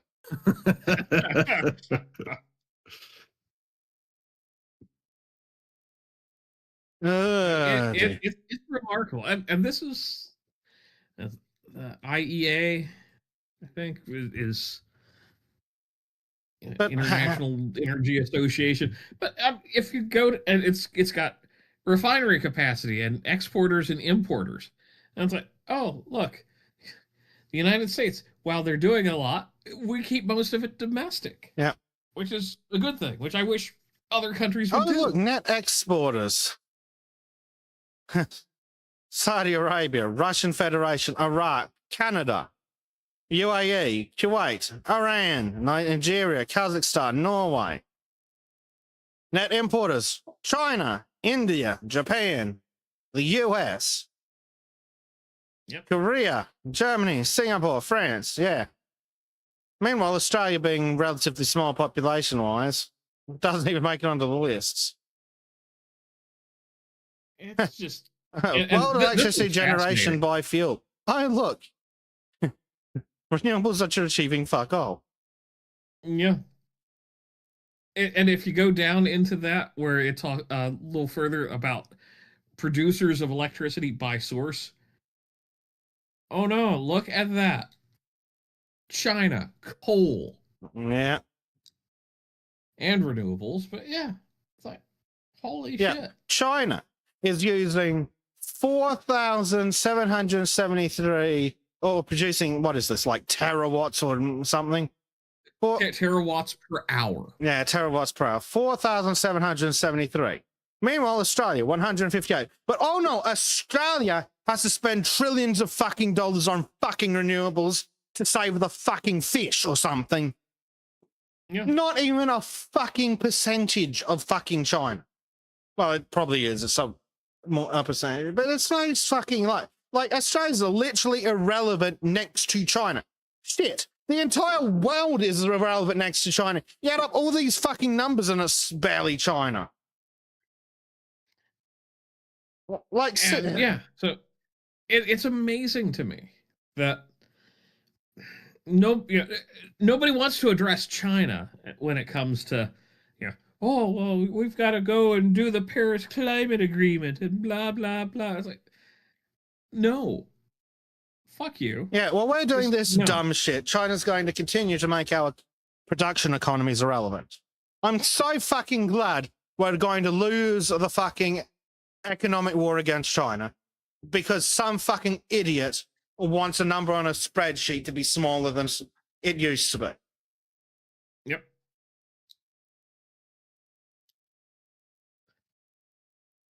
And, Bobcat says there are more people in the Tokyo metro area than in all Australia. Bobcat, there are more people in your school than there are in Australia. That's very interesting. But yeah, obviously there's more people in Tokyo. Australia's a very small population. Somehow still importing 700,000 net per fucking year. Well, you have your abos from New Delhi, so they have to come home. I'd say we should just move to some unoccupied, fucking inhospitable piece of land, but within 100 years there'd be fucking Africans begging to come there.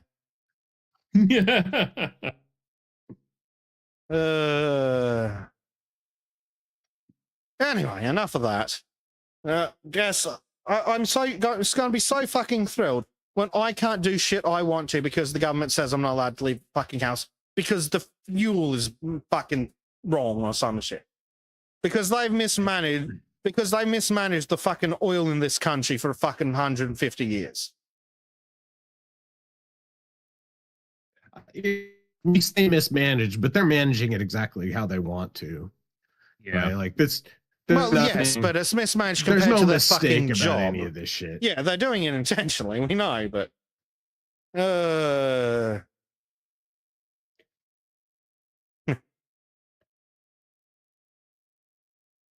fuck them all. Just bloody politicians. Yep. Anyway, I've got a little something silly to do as part of memes, I think. Am I German or autistic? I mean, I thought they just were both. Both. Funnily enough, that's the answer I got the first time I went through. So, begin the diagnostic. Punctuality is a basic moral obligation. To be late is to disrespect other people's time, which is to disrespect them. Not negotiable. I've already calculated the optimal departure time and came for 3 contingency scenarios. Generally important, but context dependent. Or fine, but I don't understand why people get so worked up about it. I'm going with... see, the problem is, I think for most of us here, it's going to be the top 2 every time. But both, always. I used to be not the top tier, but there's a part of me now that's like, it's more number 3. Nah. I'm number 1. I think 90% that's of the me time, personally. It's like I want to be there on time or maybe 5 minutes early. Not more than 5 minutes early, though. Yeah, so Bleach has calculated the optimal departure time. That's what I'm hearing, Dave. All right. And this is what I chose for to choose for myself anyway. You receive a new piece of equipment, read the manual completely before touching anything. This is not optional. Read the manual in a specific order I've determined to be optimal after assessing the table of contents. Read the relevant sections, or who reads manuals? Who reads manuals? Yeah. It's something. It's read the relevant section if I hit a roadblock. But most of the time, it's, fuck the manual. Yeah, turn it on and see how far you get. Yeah. Yeah. But I think that's also coming from a position where us and most of our audience, Trim excluded, are generally techie enough to not immediately destroy something expensive. Yeah. Someone gives you unclear instructions. You ask for clarification until the instructions are unambiguous. Ambiguity is a failure of the speaker. Follow the instructions as literally as possible and hold the person responsible for any unintended outcomes. Interpret them charitably and proceed, or become quietly distressed and say nothing. I go with the first one. If they're being ambiguous and they refuse to clarify, then they're an idiot. See, I usually go with more number 3, although it's more like, all right, I see what needs to happen. Fuck it, I'm going to do it my way. Eat shit and die. Yeah. If I know what they want and how to do the thing to get the correct result, then yeah, I'll go to number 3. But if I don't know the thing and then they've not said it clearly, then that's their fault. Especially if they're an employer who says, do the thing, and then doesn't provide any instruction and then gets upset when you didn't do it their way. Yeah, it's context. See, it is, because if someone's pissing me off, I'll definitely do 2. Like, it's all context I will do 2.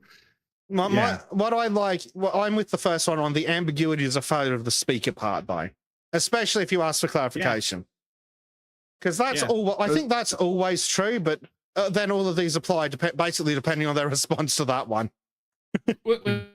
Last one, I never really get distressed about other people's fuck ups. Well, I don't get quietly distressed. But I'm going to go with the top one based on the second part. But yeah, I will maliciously comply if I think I won't get in trouble for it, especially if I have an email. Small talk is a necessary social lubrication. I've become proficient at it. I do not enjoy it. A social ritual whose purpose I understand, but whose execution I find bewildering. Fine, I'm normal about it. Or an insult to the possibility of real conversation. 2 or 4 is mine. Yeah. I gotta talk to dudes all the time on the phone. So I'm pretty good with small talk, especially with like mechanics and shit, you know. So I'm normal with it, but yes, we know Dave's the non-autistic one. It is number 1. It is a necessary social lubrication. Yeah. I don't know if I'd consider myself proficient at it, just because there's so many just different contexts and realms I have to operate in. But it's like, no. These two. See, I'm fortunate because my job allows me to talk about the weather a lot because a lot of my job is dependent on the weather. So super easy there, because I can be like, oh man, it looks really warm where you're at, or you guys are getting snow or some shit like that, right? So that's neutral and unoffensive, and it's usually relevant to my job. So yeah, I'm super lucky in that regard. Yeah. I love that depending on the context, I can be all 4 of these. Like, generally, I think the small talk is, in fact, an insult to the possibility of a conversation. But I also know there's a social ritual whose purpose I understand, but whose execution I find bewildering, which is obviously the autism response. Yeah. The most reasonable response to someone doing something inefficiently in front of you is politely explain the more efficient method. Explain it once. If they continue doing it wrong, that's their problem. Or say nothing, but spend the rest of the day thinking about it, or let it go. Well, 2 or 3, obviously.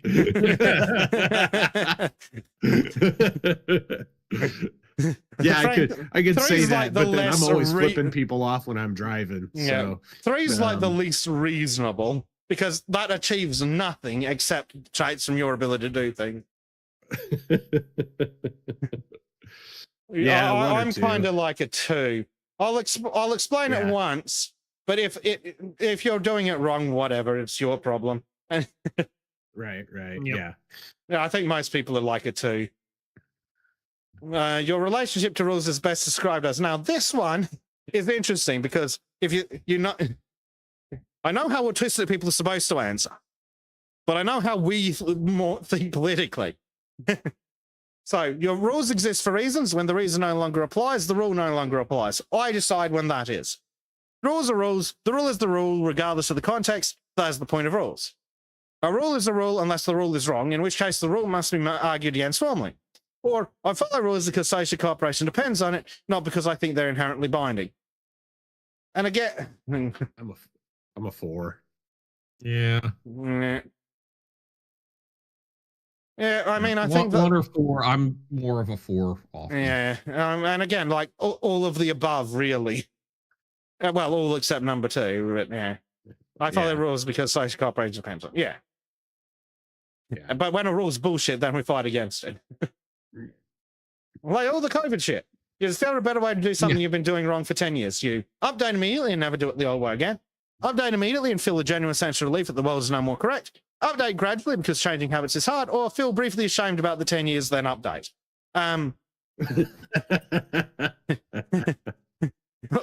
Again, all of the above. Yeah, this is another one that depends, but 2 is the autistic answer. I mean, technically, it's just the reverse of that one. But yeah. Yeah. Yeah. Right. Yeah. Genuine, like, I enjoy finding more efficient ways to do things. I think most sane people do. Yeah. How do you feel when someone interrupts your focus? Mildly annoyed, but can return to it easily? No. The interruption would cost me approximately 2 minutes recovery time. I've done the calculations. Now, again, see, they keep including like the second sense that makes it obvious that it's the autism answer. Yeah. Right. It depends whether the interruption was legitimate or genuinely different to describe like a physical sensation. Well, yes, and yes, but also that. I'm more a 3 here. I can be 3, but there are times when if people are talking over me in like a face-to-face setting, I'll usually just be like, fuck it, and leave and never come back. Yeah. I think they're talking about like when you're working on something and then you get disturbed rather than being interrupted in conversation. Like we all constantly do to each other here. Yes. By accident. Yeah, But- I mean, it's really number 3 for me. Yeah. I find it's like 2 and then 3. Like how fucked off I get usually depends on that. So I think we'll go 3. Yeah, combo of 2 and 3 from Silver as well. I'm just like, I'm working piss off. When someone says we should get coffee sometime, you understand this to mean a genuine invitation requiring follow-up scheduling, a social nicety that means nothing. I do not follow up, neither do they. Everyone is fine. Or I know it probably means nothing, but I'm not 100% sure and it bothers me. Or a vague positive sentiment that may or may not result in copy. It's the last 2. I mean, I'm a often 3. between 2 and 4. Yeah, Mhm. me too. Yeah. I'm 2 and 4 when I'm split between. Yeah. And we all seem to agree more on 4. So. Yeah, I think so. Yeah, I think 4 and is that I think you do context dependent. It's like, is it maybe I will be like, hey, remember that last time we saw each other and you said we should do coffee? If you're still interested, hit me up. Right, rather than oh yes, we rather than the very autistic one, which is I write you further to What your time? suggestion that we should get coffee sometime to request further clarification on the definition of sometime.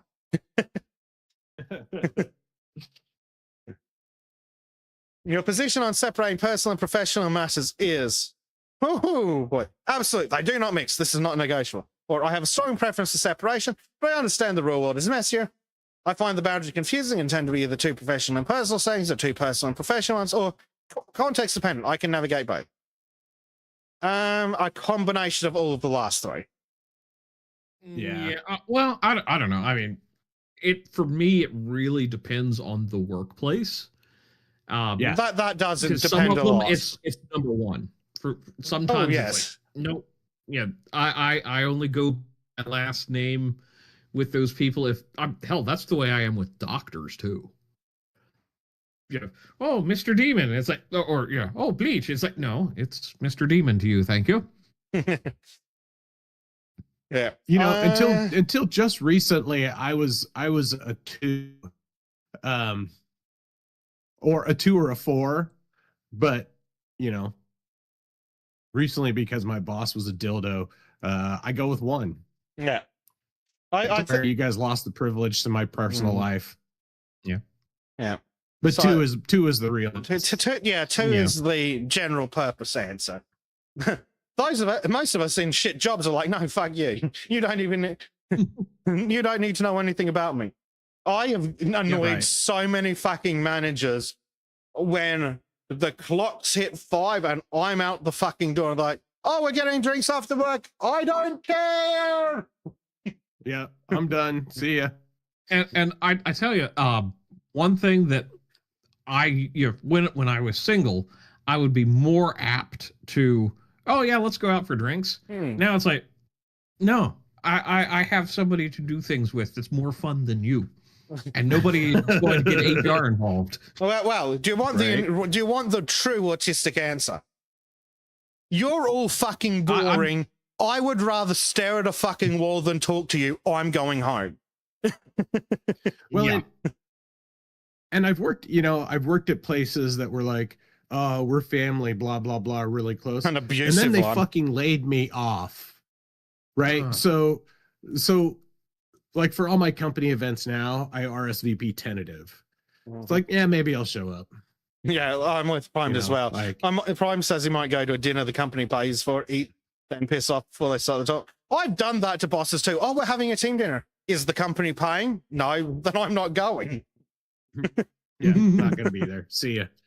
I have If a they fucking. pay, fine. I have an hour and a half on the train and then a fucking bus, and I have to pay extra if the buses stop running before I get home. I'm out.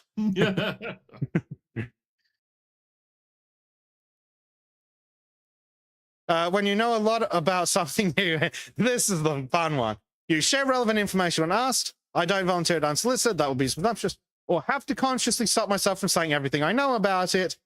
Mention it if it seems useful, or fill a sense to correct misconceptions if I encounter them. I mean, it's two. Two, yeah. I don't think we need It's to go. hard to. That was the easiest answer we've had so Yeah. far. Yeah. Let me Oh, tell you a bit- about quizzes online. Yeah, a bit of 4 as well, but yeah, it's. Oh, Yeah. here's something Yeah, super frustrating about being autistic. Did you know it's entirely possible to remember an offhand comment someone makes years down the track and then get a really weird look when you're like, oh yeah, such and such, and they're like, how the fuck do you know that? Oh, well, like 3 years ago, you were talking to such and said blah. Yeah, I actually have to pretend to not know things about people because there's no way they'd expect me to remember that, so I have to pretend not to know it. Your inner monologue is orderly, I think, in sentences. Sentences are grammatically correct. Give or take dyslexia. Constant and somewhat overwhelming, involving simultaneous consideration of multiple possibilities. Normal, I think. I don't know what other people's are like. Well, apparently most people don't have one, which we've discovered over the course of the podcast, apparently. Yeah, You that know- is disturbing. Or methodical. I work through problems systematically before arriving at a conclusion. Two. Yeah, it's basically 2, isn't it? Don't you love I mean, you laying down to go yeah. to bed at like 8 o'clock at night and then rolling over at like 3 in the morning going, oh, for fuck's sake. Yeah. Someone does not follow through on something they said they would do. You feel disappointment that is proportionate to the importance of the commitment. Judgment, you said you would do it, you did not do it. This is a character question. Confusion followed by distress because the gap between what they said and what happened feels like a fundamental problem. Or fine, people are unreliable. I had already planned for this. A combination of 1, 2, and 4. So I used to be a strong 1. Well, actually, strong 1 and 2. Now Yeah. I'm more of a 4 because Yeah, I know more of a people just 4. Yeah, disappoint. me I regardless. expect you to be an idiot. Right. Yeah, I'm like a 4 and a 2. It's like I know you're fucking useless, so I've done it my way anyway already. But also, you said you're going to do it, you did it, you're a piece of shit. So I think we're agreed on 4.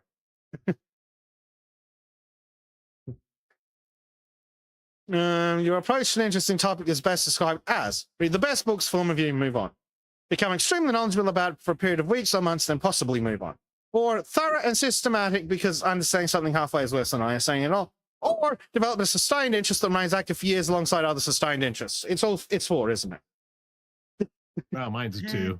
But Yeah, typically 2, but certain things, it's a 4. It's a solid 4. Yeah, it's like a 2 Yeah. or a 4, depending.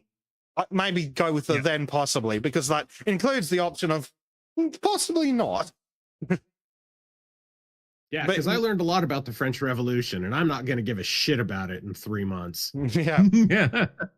Yeah, until I ask some random tangent in a quiz and you're like, oh, yes, I know that species of fucking caterpillar. yeah. Uh,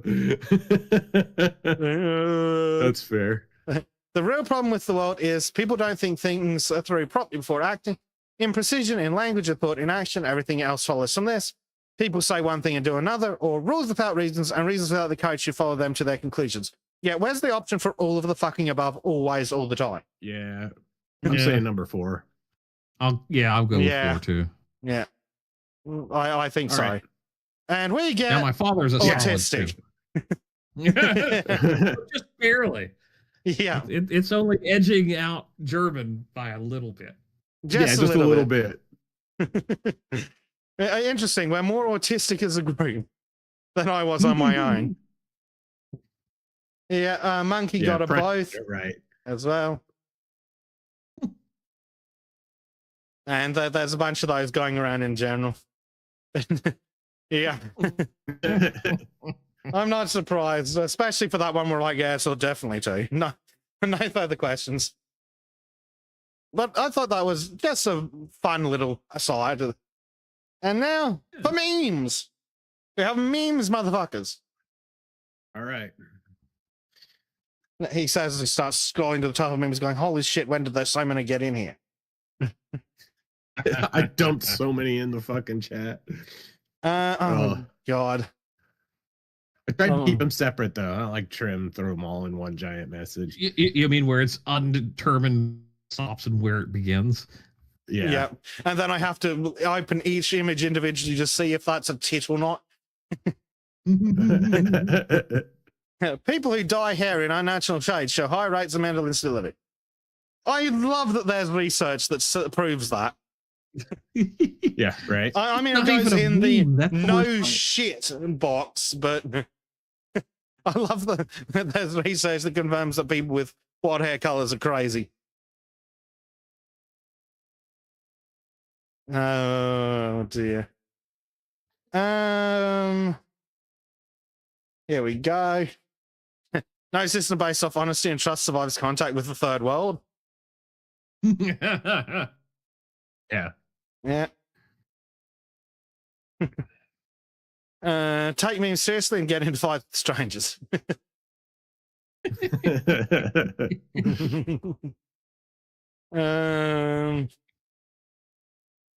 It's the Dow. You got to believe yeah. it. Speaking of which, I went through the whole Pam Bondi thing without mentioning that the Dow was over 50,000. And I feel like I missed an opportunity. Apparently you did. Having a country named after you. Fuck, which one's this? I'm feeling we're silly. counting on you, Bleach, because I don't fucking know who that is. Post it, Dave. Boulevard. Which one? Oh, it's Bolivia. Bolivia. Yeah, Bolivar. Yeah, Yeah, that's right. cool. Yeah. Having an entire historical era named after you. I have 2 states. There are 2 states in Australia named after her. I think it's 2. We've got Victoria, and then we've got Queensland, specifically referring to the Queen. Now, I'm pretty sure it was Victoria. It might have been one of the other ones, but I'm pretty sure it was Victoria. I don't care enough. It was in the past. And then last but not least, having a salad named after you. Oh, now this one's good. You'll like this one. A sapiosexual is one who is attracted to or aroused by intelligence in others. Women will post this shit, then date a motherfucker who puts his finger under each word when he reads.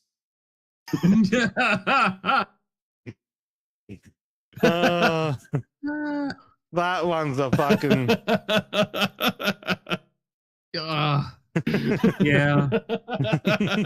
That's a fucking good one. That's that's fucking brilliant. A smart man knows not to scare the hoes. A wise man knows that the hoes want to be a little scared. A happy man doesn't care whether the hoes are scared or not.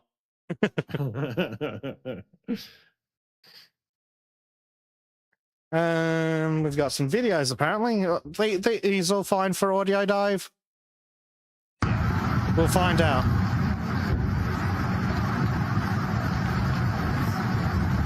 Oh, this.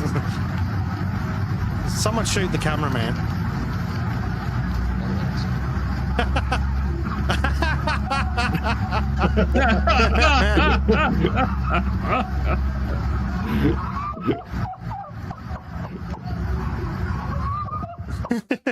At least he's laughing about it.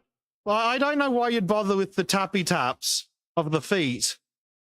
Anyway, yeah. But just fucking tapping around in there, and then. Right. He's got nice shoes. He doesn't want to get them wet. Then he eats shit. Gold. He doesn't want to get them wet, so he walks in the water with them on anyway, and then gets the rest of him I psyched. laugh my ass off too. That was good. Open, you fucker. Fucking technology. Get out of the way.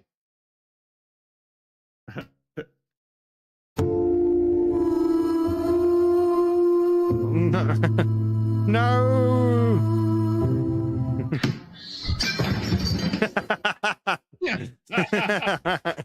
Yep, that's how that'd work. Oh man.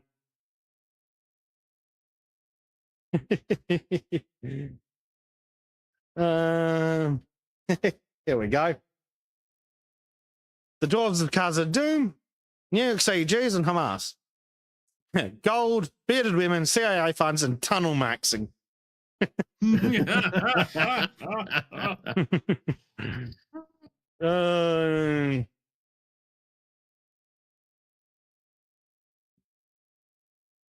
Me at 2 a.m. I'm going to the kitchen alone. My dog. Of course you are, and I'm coming with you.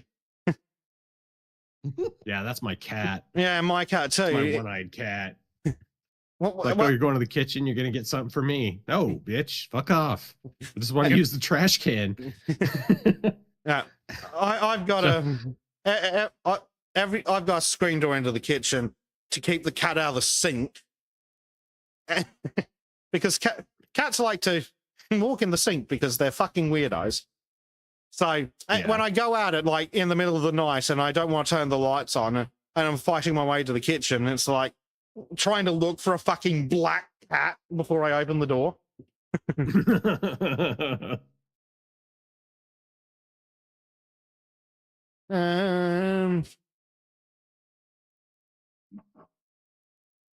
Oh. Here we go. Women of Reddit, what do you think about the fall of Constantinople in 1453 by the Ottoman forces led by Mehmed II? King Arthur 24 says, I'm not a woman, but I just texted a girl I know asking her opinion, and she told me to never text her again, so I think she's upset about it. It's a sensitive subject.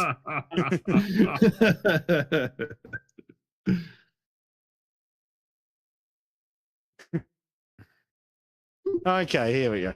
Future jobs, expectations. Cyborg, host for xenomorph, completely digitized pocket person, or space prostitute.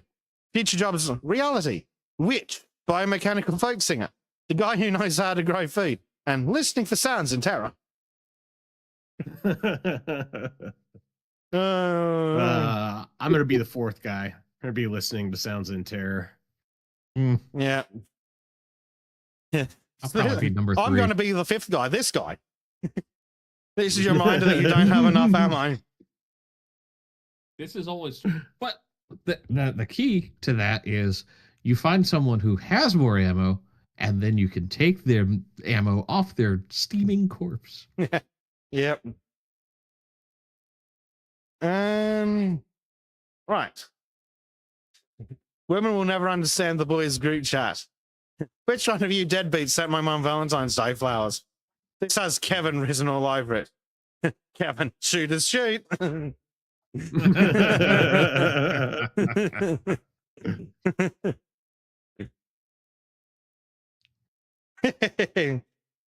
Oh, this I can see. If any of us had a woman, I could totally see this happening. well, and if any of us had a woman and kids, Bleach has one, Dave has the other, and I'm just here alone with the cat. What's in the cat? Wife got me one of those digital picture frames that syncs to my phone, so now our living room just has a slideshow of our kids mixed in with screenshots of crime statistics and howling mutant tweets.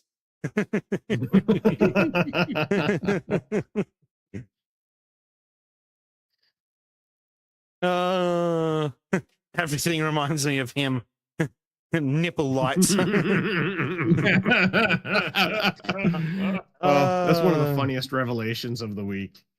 Oh, I know. It's Christy Gnome's knows. maxing comes. Yeah, her tit maxing husband. Oh, it's so good. So fucking weird.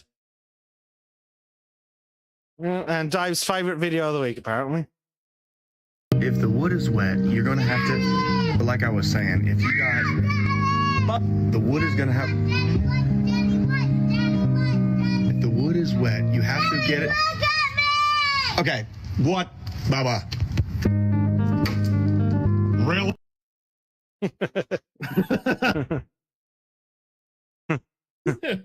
Now, that's a beating. Throws a truck.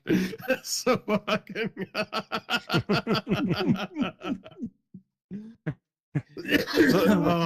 Really? Really? You know what would make it even funnier? If the next slide was sponsored by Durex.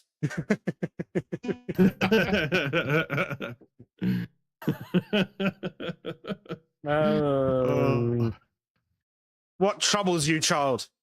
They're all still out there, unpunished.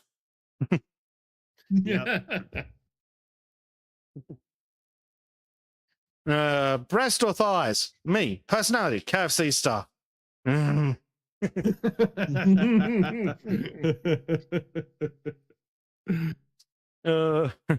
We call my grandpa Cheese, and I just found out why.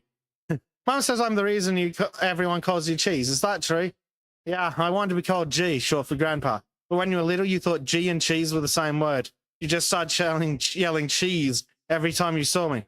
Oh my god, that's actually really cute. Yeah, real cute. I fought in Vietnam, so I speak all horrors, and for the last 30 years, everyone's called me Chilies.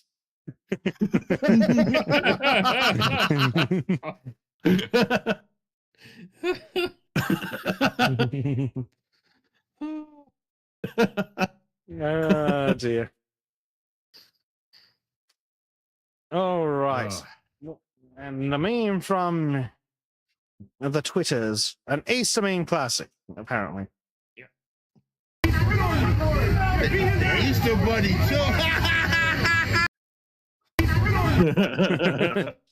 Easter Bunny wailing on the pedo. Oh man. Right, anything quickly up in live shows or me? Marcus has assembled his new grill, so that's something. Always good to grill. Yeah. He now just needs propane and propane accessories.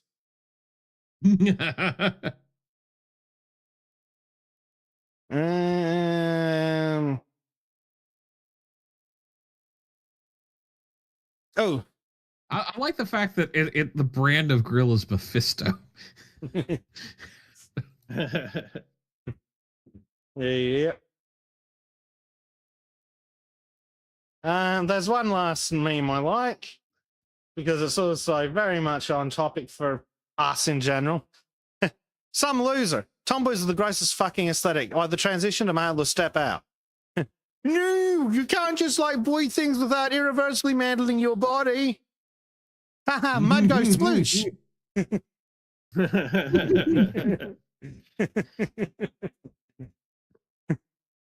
Asylum. Wife. And then you both go hunting. Yeah. I need to improve the woman's choice of games, but it's not surprising to she's just like, no, talk to me later. I'm in the middle of my game. It's like, oh, okay. At least she understands. At least she understands that you can't pause an online game, Ma. God, that Well, took one of years my- to get through to him. My funniest moment. I was under the weather and she had the day off. Like, I'm going to go and play a game for a while. She's like, sandwich? Yes, please. For the love of God, bring me sandwich. Oh, dearie me. All right. I think that's will do us for the day. I think it's been 4 hours. Time zones are not fucking helping. No. Yes, it has been. Right. With that glorious night, I think we will start the wrap up. We have Auto Circle on fucking Thursday, I think now. Yep. Hopefully some gaming with a disco on a Sunday evening. Hopefully, child rearing pending. Hopefully hopefully Trim will have a video up on Wednesday, but you should still go check out the 2-hour video of us talking about the Dresden Files, because otherwise Trim will never forgive you, and he'll come around to your house and just talk about it for 3 days. Yeah. Yeah. Yeah, I think that's basically the plans for the week. Yeah, I don't think there's anything else on the agenda. Yeah, thanks for stopping in, chat. Thank you for joining me as always, boys. Indeed. Oh, I can get a Yeah. Hotchkiss 1922 model. Ooh. I'm still trying to find a decent price on a numbers matching Lee Enfield. Good luck with that. Right. Because damn it, if I'm going to get a military style rifle, it might as well be one of those.